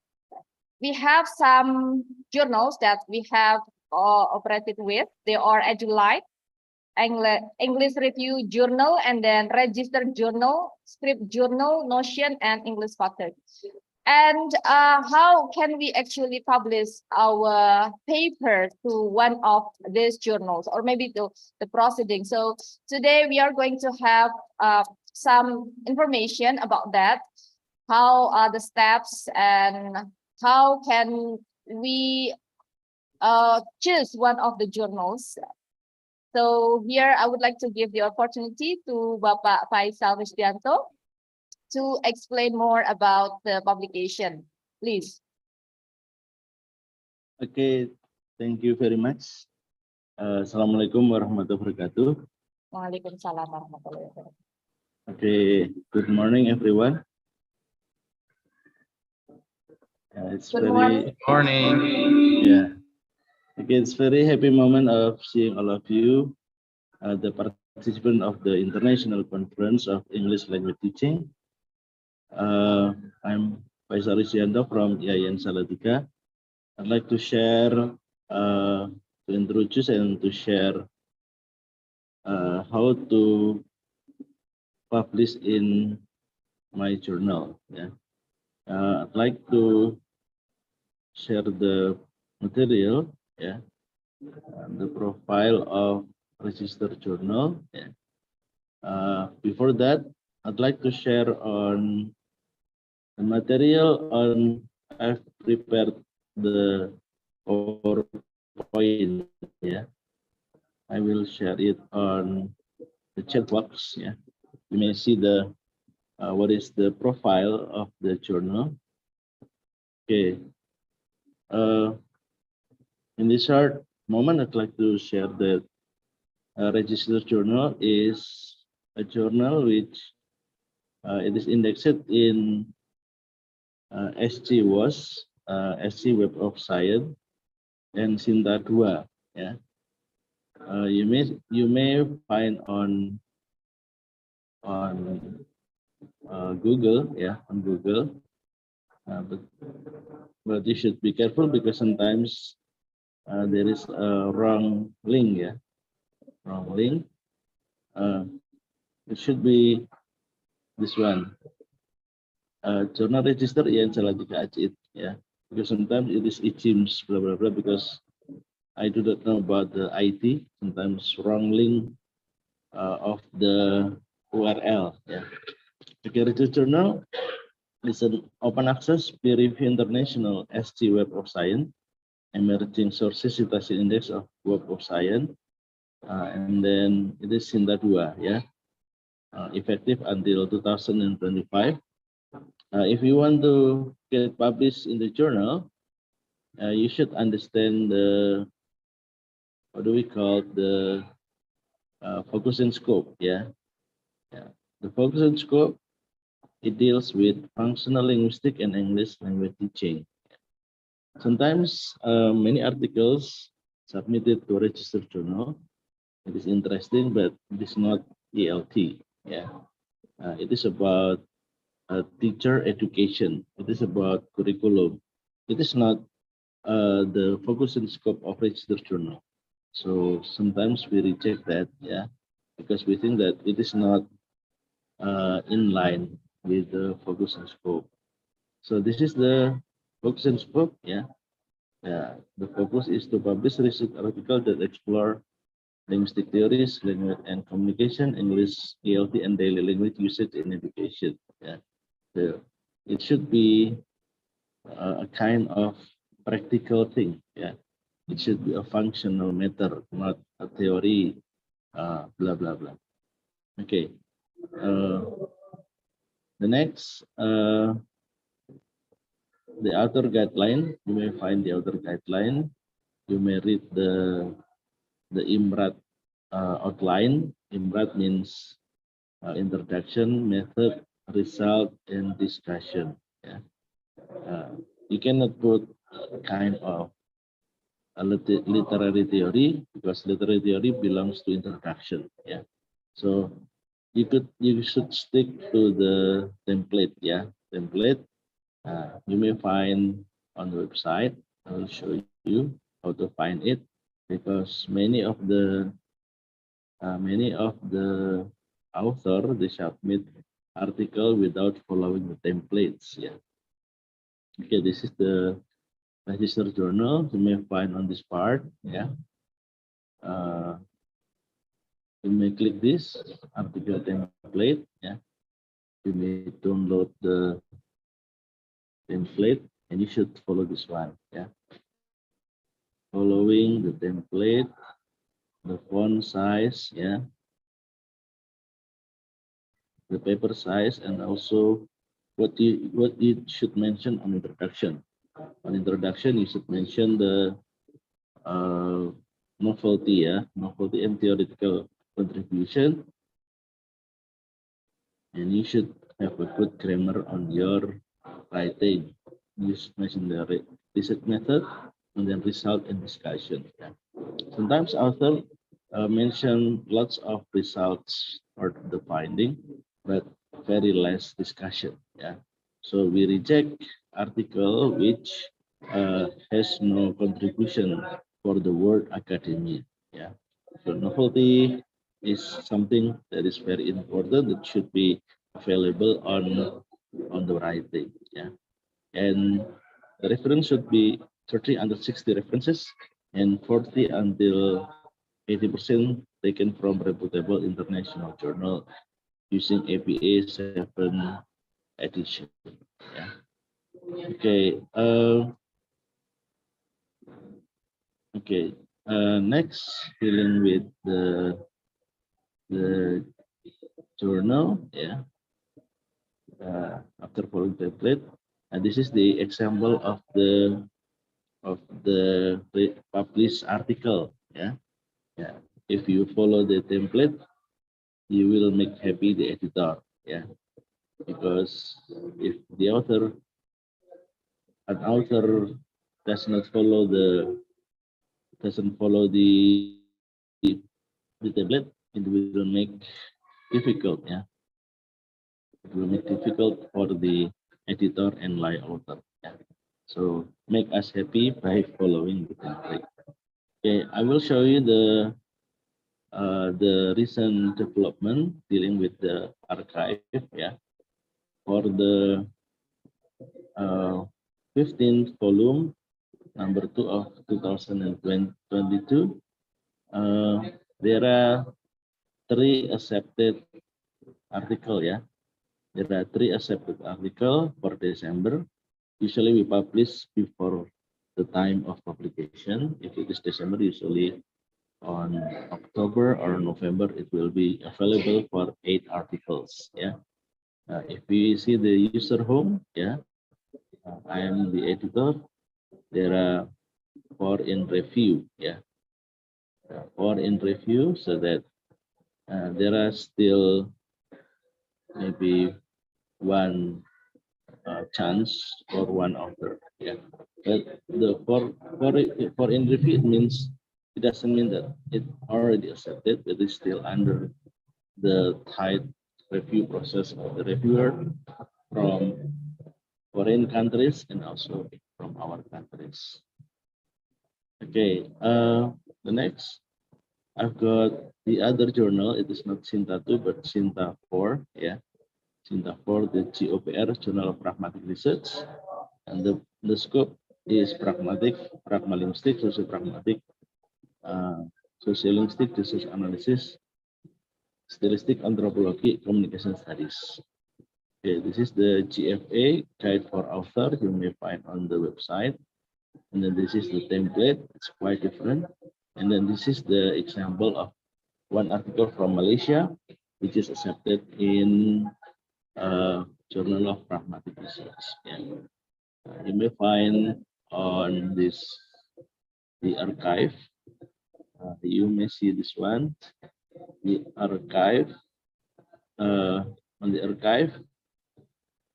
archive part, this is for the October issues, and this one is the 2 accepted articles. Yeah, 2 accepted articles. And if we find the OJS, there are 4 in review and 1 in editing. Yeah, so to get to be able to be published in the journal, you should prepare a high quality article along with good grammar, and then following the templates, the author guideline, and you should make sure that the article is high quality by proposing a novelty, theoretical contribution, and research gap of your articles. Okay, this is a short introduction of registered journal and Journal of Pragmatic Research. I think it's enough, yeah. Okay. Maybe, yeah, okay. Yeah. Pak Faiz, can you please explain more about the content to be accepted to registered journal? You have already explained that we should write the part like introduction and then method and then other stuff. But how about the content? Okay. I'll go on the part of uh, on the part of author guideline. Yeah. Let me show the line. This one. Okay. On the part of author guideline, this one is very important for the abstract. It should be 200 until 250 words, and it mentioned the purposes of research, method, and the finding. And then on the part of introduction, it should be showing the adequate background, avoiding a detailed literature survey or summary of the result, and should be explicitly state the gap in the literature, which signifies the significance of your research. Yeah. Most of the time, the researcher, the writer, they go around the bus. Yeah, go around the bus mean muter-muter. Yeah, it's like in social paper, manusia adalah makhluk sosial. Yeah, wis ngerti. Yeah, the editor, everyone knows that human is social being. Yeah, usah disebut sudah tahu. Yeah, in English usually English is international language. We all know that. Yeah. And then language is a means of communication. Everyone knows that. If you discuss pragmatic is the study of speaker, meaning we know that. Yeah. So go directly to the problem and then find the gap. Yeah. Find the gap means what is the difference of yours with the previous research. So in the language of Professor Handoyo, yeah, Professor Handoyo Pujiwidodo, it is like the skill of navigation, yeah, skill navigation of finding what is interesting, yeah, what is interesting, what is the gap, yeah. You may use DOIG, Mendeley, or Science Direct to find the previous research, and then you may find the gap. Yeah. For example, you may go to Mendeley, and then, for example, what is problem of English teaching after pandemic? Yeah, because the pandemic is over, so that there are new things like what is the problem of ELT? This one, yeah.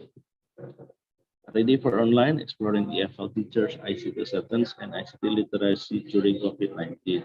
This is during COVID-19. Yeah, you should find, yeah, ELT after pandemic. Yeah, after pandemic. Okay. Brief ELT in digitalization for lazy creative lectures. This paradox, ya, lazy kreatif, males tapi kreatif tapi males gimana? Option after post pandemic recovery, lecturers perspective. This is on the perspective of lecturers, but we cannot find the perspective of student. Yeah. Okay, so you may find this one. Yeah, you may find you read this one, and you may map your ideas. What is the difference with all of those? Yeah. So I think that's it. The moderator dealing with that. Yeah. If you want to be accepted, you should be able to propose novelty. Yeah. Novelty means kebaruan. Yeah.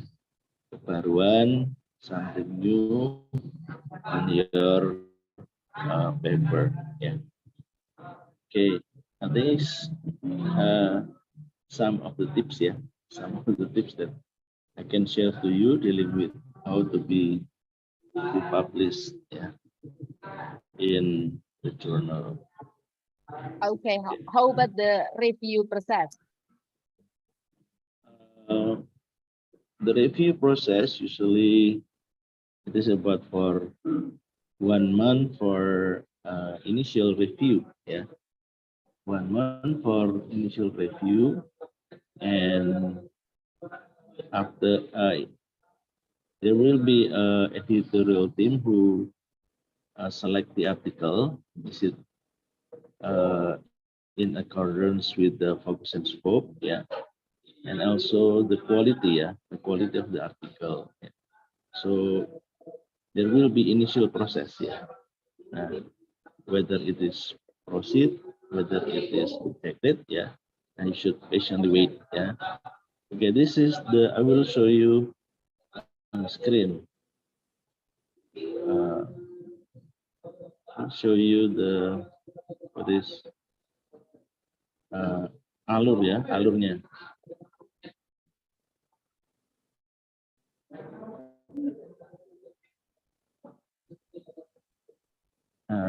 Okay, this one is the alur, ya, the alur.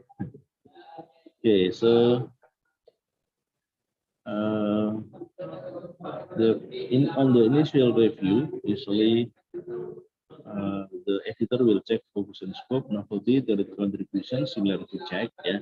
So make sure that your similarity, yeah, sometimes I call it similarity, yeah. Your similarity should be less than 20%, yeah. Most of the time, Less than 20%. yeah, less than 20%, but usually author submit only 5%, yeah, 7%, less than 10% usually, yeah. So, but it is a lot, yeah, less than 20%. This is the alur, yeah, the alur, the screening process. So the initial review will be check focus and scope, novelty, their conclusion, similarity check. Kalau bagus accepted, kalau jelek rejected, ya. Okay, so it means that even though the manuscript is already presented here, it doesn't mean that it will be directly accepted in. Yeah. There will be a very tight screening, yeah. Very tight screening because Sinta 2 is different with the Sinta 3 or Sinta 4 or Sinta 5, yeah. Because usually we have a plan to go to Scopus, yeah, to how to pronounce it, Scopus, yeah, Scopus or Scopus. We have a plan, and on the Scopus criteria journal inclusion, we should submit 10 best article with the what is the jadi harus sama kualitasnya. All of the 10 articles should have high quality article without any flaw, yeah, without any flaw, with any weaknesses on the article. So 10 high quality. So if you if the author they submit a high quality article with a good novelty, it will help the journal to be accepted in Scopus, and it also barokah for all, yeah, barokah for the editor, barokah for what is barokah? Blessing, yeah, blessing for editor and author, for the institution, and for Indonesian, particularly for S3 student, yeah, because in Indonesia usually the author fee only $100, $200, $300, whereas Scopus Industry Journal abroad usually $1,000, $2,000, yeah, like Helion, of Elsevier, etc. So it is a good collaboration, yeah, good coordination between author and editor, ya. Jadi juga dicek sesuai template atau tidak, sesuai artikel tidak.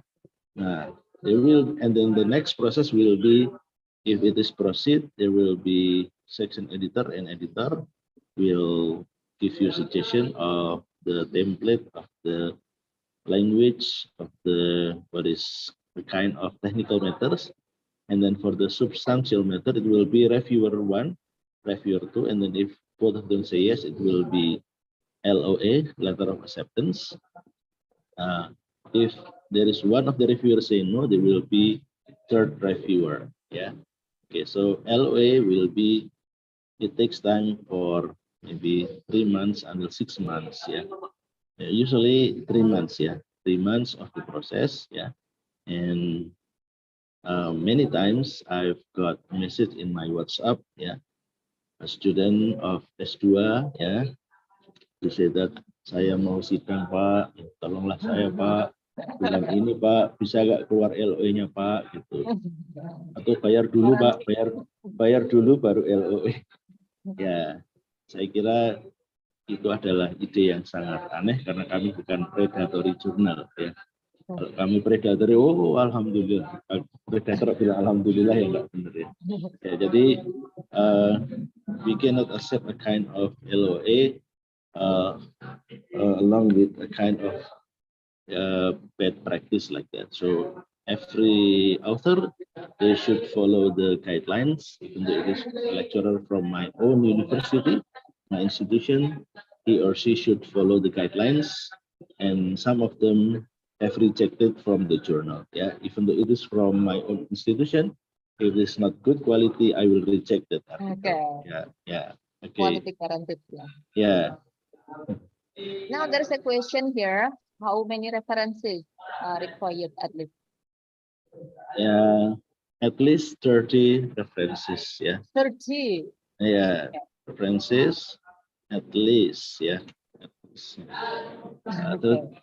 references, and you may find it on nice sources like Scienterek and Mendeley and DOAC, and I think, and mostly from the journal. Yeah, because journal relate to the what is the current development of the knowledge. Yeah, if you take the source from the book, usually it is a jadul information. Yeah, kecuali buku babon like Halliday and then what is Stephen Krashen, blah blah blah. It is okay. Yeah, it is a main book, historical book.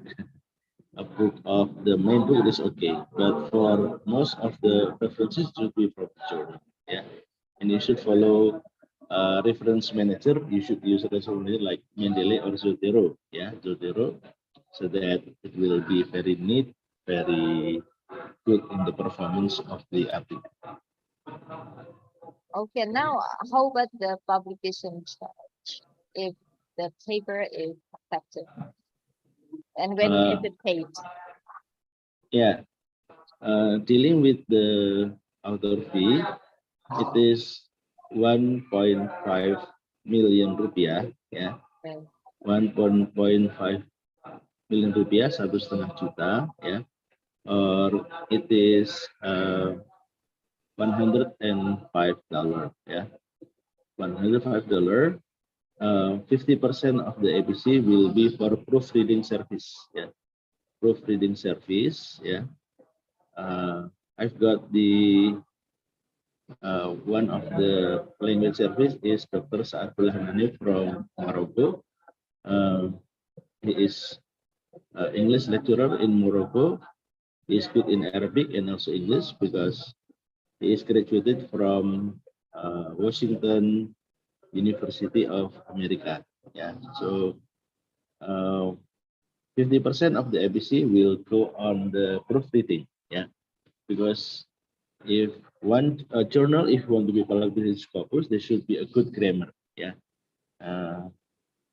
many of the journal in Indonesia who submit their journal to Scopus, most of them rejected because of bad grammar. Yeah, because there is no proofreading. So Grammarly is not enough. Yeah, Grammarly, Google Translate is not enough. Yeah, there should be a human editor, human language editor to check whether the language of in the paper is in accordance with academic standard or not. Yeah. Okay. Okay. Yeah. How often is it published in 1 year? How many editions? we publish twice, yeah. We publish twice in a year. So you may find what is in about, yeah. On the part of about, there is a publication frequency. It is published every June and December, yeah. Every June and December, yeah. At least 16 paper every year, but I've got the what is istiqomah, ya. Istiqomah terbit 8 artikel on FE issues, ya. Ini sudah accepted tiga artikel sudah accepted. For Jadi kita December? menunggu, ya, accepted sudah keterima 3 dan ini going on the proofreading process and on the editors in editing and 4 in review, ya. 4 in review, yang ini sudah yang keterima tapi masih proofreadingnya belum selesai, ya. Oke. Ladies and Okay. gentlemen, in case you have any question, you can ask directly to Pak Faisal about publication, especially in register journal.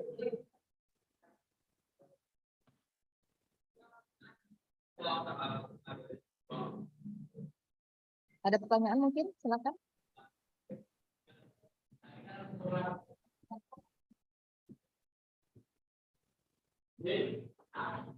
Okay. Chat box. Yeah. Okay. Since the session is coaching clinic, can we share our article for you to check and give suggestions so it will be a highly qualified article?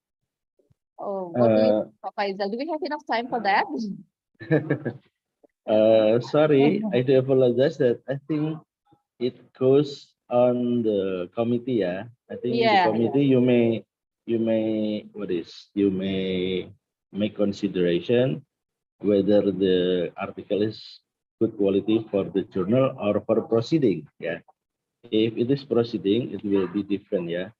If it is proceeding, it will be like what is because proceeding means proceed, yeah. Proceed means something which what do we call? It is in a short review, and the review is not very good, yeah. So that I think it will depend on the committee, yeah. I think the Okay. committee should decide which one is a good article, and the committee will pass the article to us, yeah, or directly maybe send to the OCS system so that it will be good in management, yeah, good management. Okay. Unfortunately, Pak Yusuf, we can't do it here, but later we will have a board of reviewers in our committee to give suggestion whether one paper will go to a proceeding or to journal. Okay. Another question, please. Yeah. Okay. Oh, this is for committee. When will the announcement of the selected article in this conference to be provided journal? How long? Yeah, this will be for committee, yeah. It will be the committee who will answer the. About 2 days. In about 2 days. Okay. Rizky Amelia. Yeah, just wait for the announcement.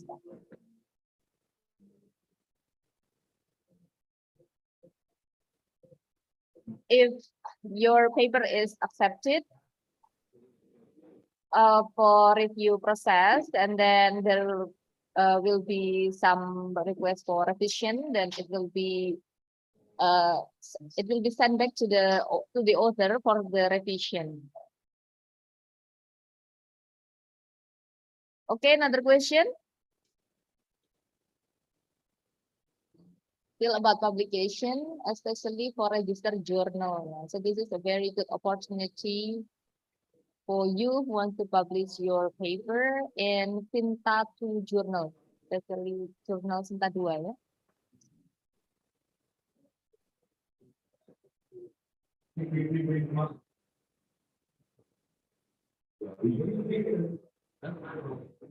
No more question? I think it's enough for today. Okay, okay. Yeah. Yeah, if there is no more question, we would like to thank Bapak Faisal Rusdianto for the explanation about publication in journal, yeah, especially register. Well, we really appreciate your presentation. So we would like to give you certificate of Yeah. appreciation. Thank you very much for the certificate. Okay, we shall wait.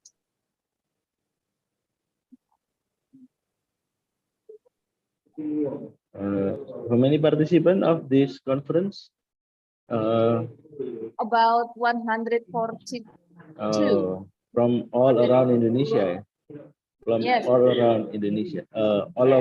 Is there any foreign student who join this program? Yes, we have from Australia. Oh, One. yeah. Yeah. Okay. Okay, thank you very much, Pak Faisal Risdianto, SSM Boom, as the speaker for the coaching clinic today. Thank you very much. Yeah, you're most welcome. Yeah. Okay, ladies and gentlemen, the next agenda will be announcement for the presenters of parallel sessions that will be delivered by our crew. Yeah, this is the presenters of the I think we will have a break up to 1 o'clock, and later the parallel session will be started in 1 p.m. So for the presenters, you can check your room that have been available in our website also. Yeah, and this is the speakers, I mean the list of presenters and the room. You can also check it in our website so that you can prepare for your presentation, and later you can choose the breakout room 1, room 2, or room 3, yeah.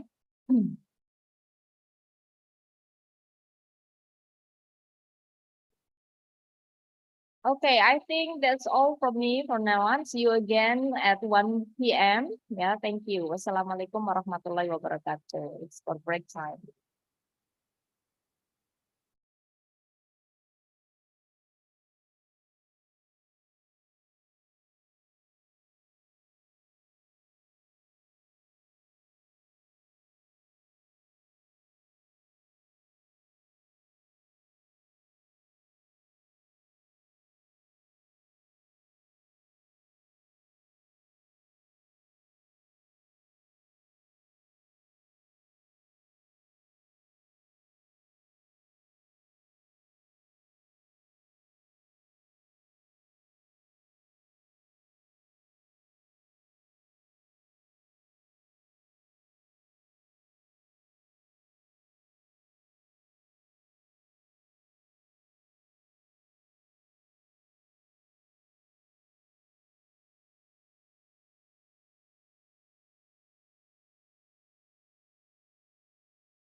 Now, hi.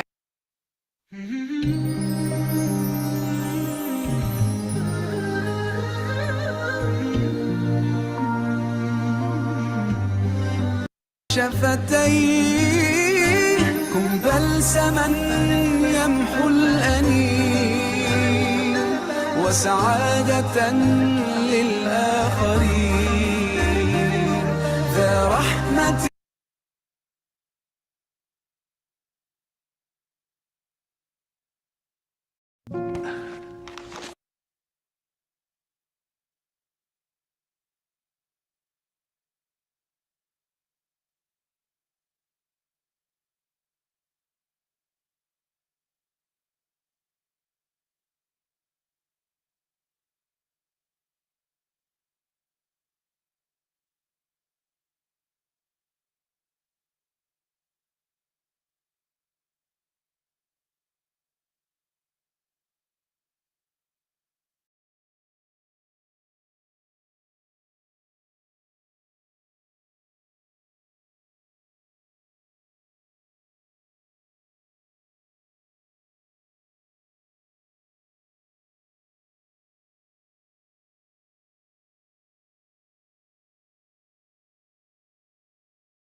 Namaku Adi pribadi. Aku asli Bandung, tapi sekarang udah di Tegal karena ikut papa yang pindah tugas kerja ke Tegal. Aku baru 19 tahun dan aku juga baru lulus dari SMA. Jalur corona. Sekarang aku lagi pusing banget nyari kampus buat nanti aku lanjut kuliah. Karena aku baru seminggu di Tegal. Aku suka film-film barat. Aku juga suka lagu-lagu barat. Dan aku berharap suatu saat aku bisa pergi ke barat. Maksudnya ke luar negeri dong. Itu aku udah lama banget nih suka buka tutorial bahasa Inggris di YouTube atau di Instagram. Kayak yang ini nih.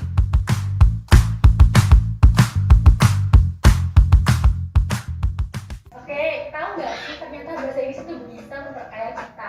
Kalau lebih mudah jadi bahasa Inggris tuh bisa jadi Javanese with Kinesaus dan juga ada lagi coba mungkin kentang kali ya sama French fries gitu ya. Tapi kalau dari situ doang, kayaknya skill bahasa Inggrisnya aku nggak bakal berkembang deh. Jadi aku putusin buat kuliah di jurusan bahasa Inggris. Aku izin mama dulu. Ma, aku mau daftar kuliah ya. Di Jogja tapi gak apa-apa. Gak usah jauh-jauh. Itu mama aku. Rewel banget orangnya. Tapi bener juga sih yang mama bilang. Yang penting kan jurusannya bahasa Inggris. Ya elah timbang Jogja doang. Emang ada yang deket? Ada, kuliah ya di Tegal aja. Tapi kan jurusannya ada nggak di Tegal? Emang mau ambil apa sih? Bahasa Inggris? Ada lah. Coba aja browsing UPS Tegal. UPS Tegal. Aku nggak tahu itu di mana. Aku juga nggak tahu itu kayak apa. Cuma biasanya orang tua nggak pernah salah sih kalau ngasih saran. Oh ini pendidikan. Emang nggak apa-apa masuk pendidikan? Ya nggak apa-apa. Jurusan yang aku pengen ada di Fakultas Pendidikan. Dan setelah aku cari-cari, ternyata prospeknya luas banget. Jadi, bahasa Inggris, I'm coming. Oh iya, ijazahnya di mana, Mah? Itu di atas lemari. Masa di atas lemari sih, Mah? Di bawah mungkin. Dicari dulu, terus daftar sana buruan. Ini yang merah kan? Iya. Ntar minta ongkos dulu. Motor dibawa ya kerja. Jadi aku minta ongkos buat naik angkutan umum ke sana. Ya udah aku daftar ya, Mah. Ya, hati-hati. Ini nanti komputer matiin.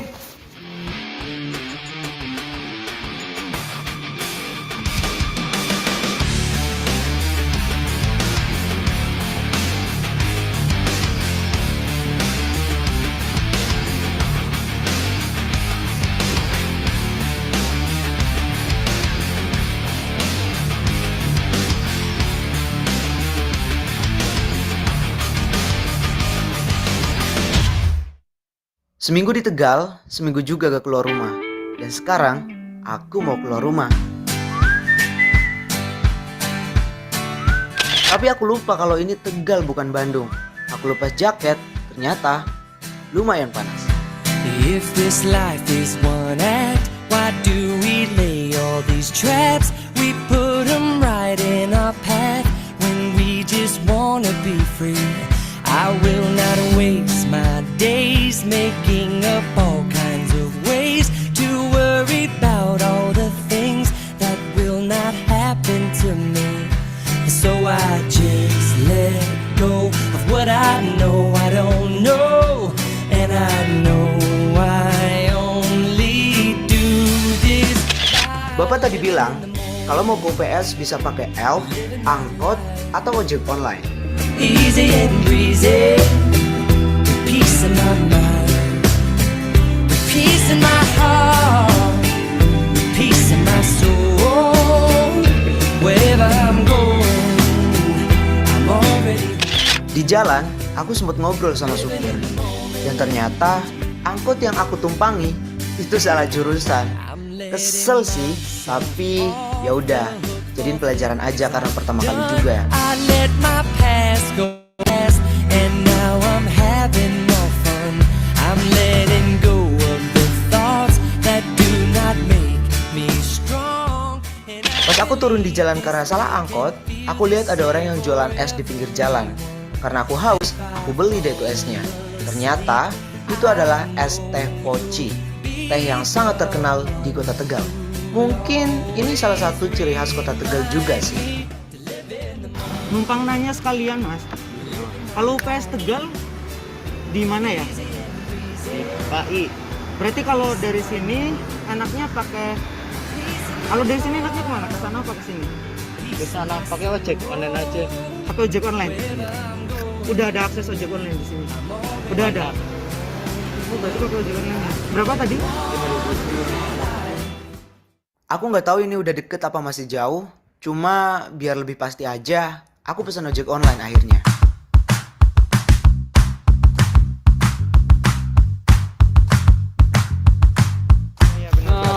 UPS ya, Mas?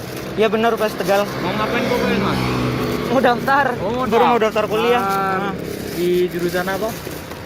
Bahasa Inggris sih, Mas. Bahasa Inggris? Iya, katanya ada di sana. Kebetulan saya juga mahasiswa bahasa Inggris, Mas. Mungkin gini kali ya yang namanya udah jalannya. Pesan ojek online, drivernya mahasiswa bahasa Inggris juga.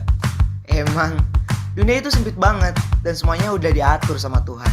Mahasiswa? Mahasiswa saya. Walah. Iya. Berarti sambil kerja ini, ngojek, sampingan. iya, freelance, sampingan gitu. Sambil ngojek ya. Yaudah yuk tak anterin Ya, oke. muter kota Tegal sebelum ke UPS. Ini muter dulu. Muter dulu, kita jalan-jalan dulu biar tahu kota Tegal, biar nanti pas kuliah main-mainnya enak. Waduh. Udah lama, Mas? Saya udah 2 semester, jadi 2 semester. Iya, udah. Sekarang udah semester berapa? Sekarang udah semester 6. Semester 6. Iya. Oh, iya. Berarti muter-muter dulu nih. Muter dulu. Iya deh. Jangan aja.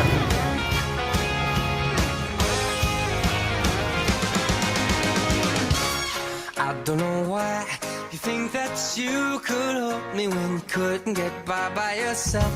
And I don't know who would ever wanna tell the seam of someone's dream. Baby, it's fine. You said that we should just be friends while I came up with that line. And I'm sure that it's for the best. If you ever change your mind, don't hold your breath. Look, you may not believe. Bentar ya Pak, ini dulu. Ini Mas. 10 ya? 10. Makasih banyak ya Mas. Oke. Ada yang bisa dibantu Mas? Ini bener UPS Tegal kan Pak? Ya. Saya mau daftar Pak. Cuma di bahasa Inggris. Katanya di sini ada bahasa Inggris bener. Ada. Kalau bahasa Inggris daftarnya di mana? Ya ini kan hari Minggu. Ya ampun, kok aku bisa lupa banget ya kalau hari itu hari Minggu. Terus kenapa mama nggak ngasih tahu pas di rumah? Apes banget deh. Udah di jalan salah angkot, pas nyampe sini hari Minggu. Ya udah deh, nggak apa-apa. Besok bisa online. Ya. Berarti bisa online? Bisa online. Kata Pak Satpam, UPS Tegal juga udah melayani pendaftaran via online. Dan pas aku lihat ke banner, ternyata ada link pendaftarannya di pmb.upstegal.ac.id. Tapi kenapa aku nggak cari dulu ya pas di rumah? Aduh, dasar aku. Tapi saya boleh lihat-lihat nggak ke kampus? Oh iya, ya. Silakan. Saya lihat-lihat dulu ya Pak ya? Silakan. Makasih Pak. Jujur aku kaget banget pas aku lihat-lihat secara langsung kampusnya. Karena apa yang aku lihat di video profil UPS yang diupload pada tahun 2015-16 di YouTube, itu udah jauh banget berbeda dibandingkan dengan gedung-gedung dan fasilitas yang udah ada sekarang. Pas aku lagi muter-muter kampus, aku ketemu salah seorang mahasiswa di sana. Kayak lagi moto-moto gitu, gak tahu buat apaan.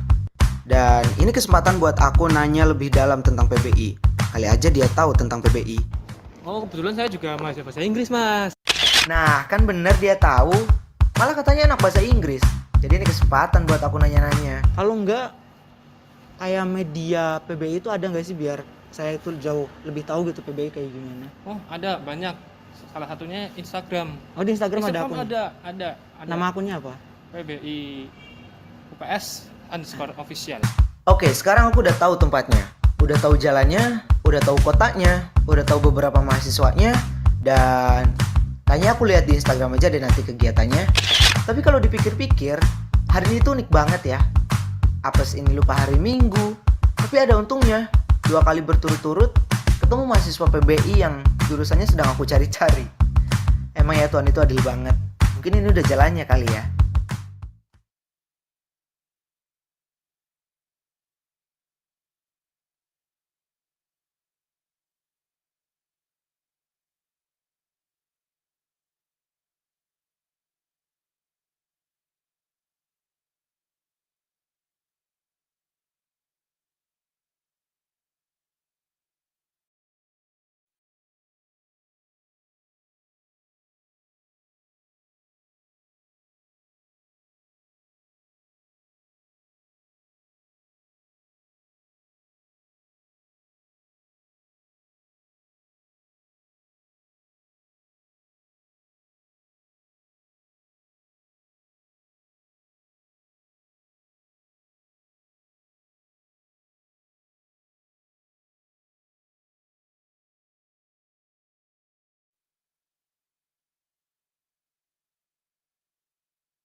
new family.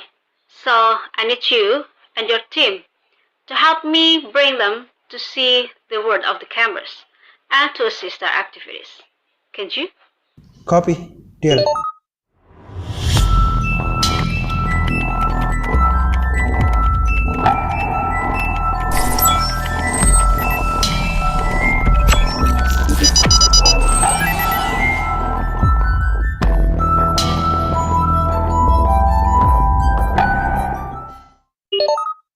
Secretary, Treasurer, it's the time. Copy.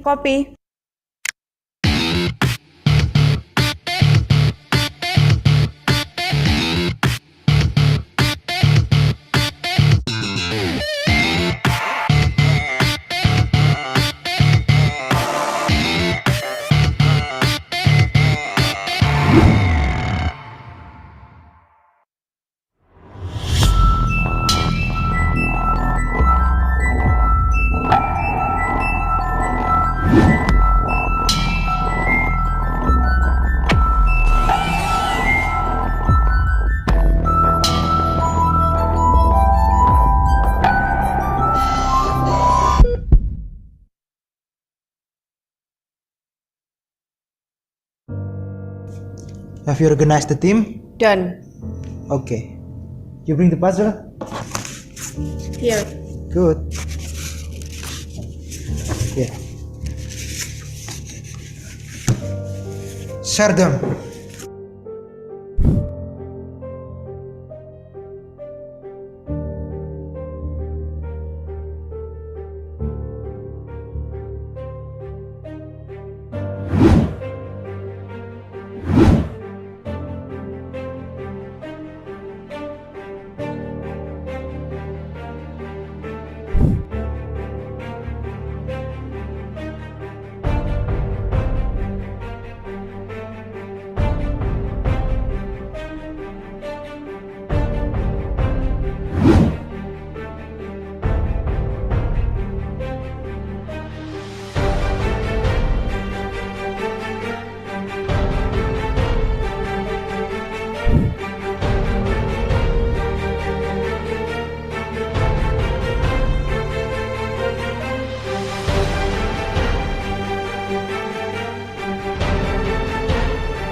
Done.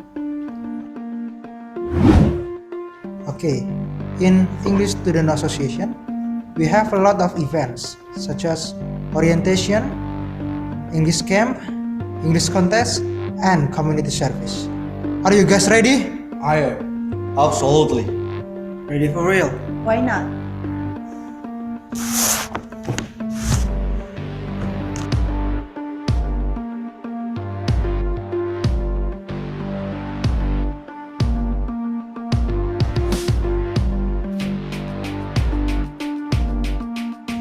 Give me the puzzle.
Oh yeah, yeah. So, good afternoon, ladies and gentlemen. Welcome back. This is the second Panchasakti International Seminar on English Language Teaching 2022, and I am Ida Rosdiana as the host for today's event. Ladies and gentlemen, we come to the second main agenda. This is the parallel session, and this parallel session will be divided into 5 Zoom breakout rooms. So make sure that you are about to enter the room, yeah, according to the schedule, if you are presenters or participants. And I'll announce the room for number 1. Room number 1 will be led or will be facilitated by Mr. Sunday Jamaluddin on room 1. That will be for speakers or for presenters. And room 2 will be facilitated by Mr. Ahmad Habibullah, and that will be 3 speakers in this room 2. Also, room 3 will be facilitated by Wahyu Kristayuni. There will be 1, 2, 3, 4, 5, 7 speakers. Room 4 will be facilitated by Mifti Nabila, 7 speakers as well. And the last, room 5, will be facilitated by Elmira. That will be 8 speakers. So ladies and gentlemen, kindly check whether you are on room 1, 2, 3, 4, or 5. Or if you are participants, kindly join whatever you want to join. Okay. Hussein, can you please help us? Or you can simply click the breakout room icons on the Zoom, ladies and gentlemen. Well, ladies and gentlemen, after the parallel session, then all the participants and presenters, we invite again to our main room on Zoom. Then after that, we are going to announce the best presenters of Piselt 2022. So I'll be right back after that. Thank you very much.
For the participants in room 5, please go back to breakout room 5. Sorry for the technical problem. Kan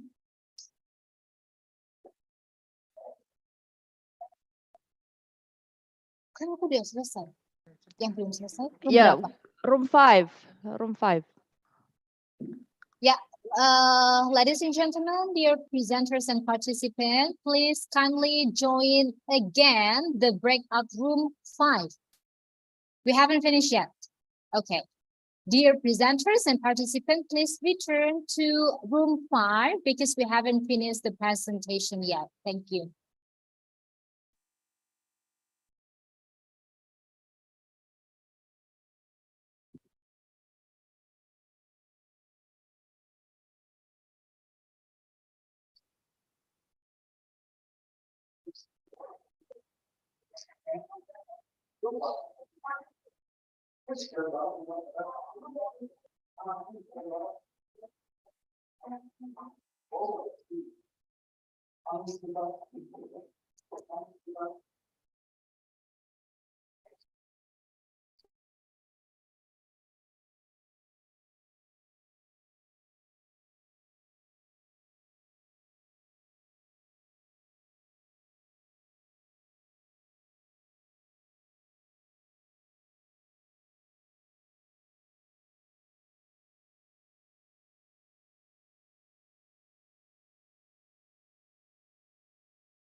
right now? Yeah. Good afternoon, ladies and gentlemen. Welcome back to the main room of Piselt 2022. And before we close our today's agenda, I'd like to announce the best speakers from each room. And can we announce right now? Okay. So this is the best presenters from room 1, room 2, room 3, room 4, and room 5.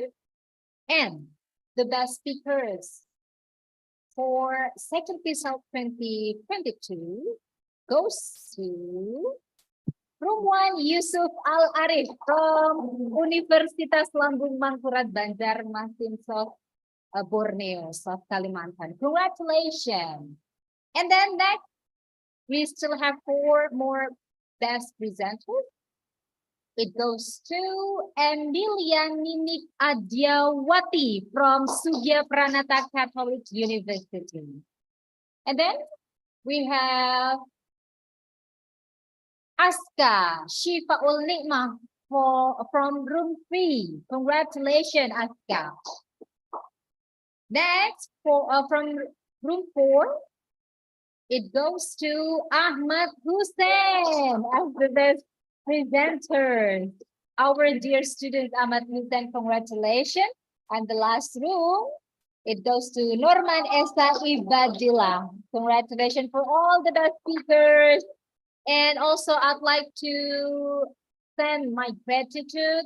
Thank you very much for all the speakers in this Piselt 2022, I'm sorry. And thank you for coming all the way to Universitas Pancasakti Tegal virtually, our beloved speakers and also fellow lecturer from Universitas Negeri Jakarta, Universitas Lambung Mangkurat Banjarmasin, Politeknik Negeri Banjarmasin, IIM Surakarta, Sugya Pranata Catholic University, and also Universitas Nahdlatul Ulama Wonogiri. Thank you for coming all the way virtually to IPS Tegal.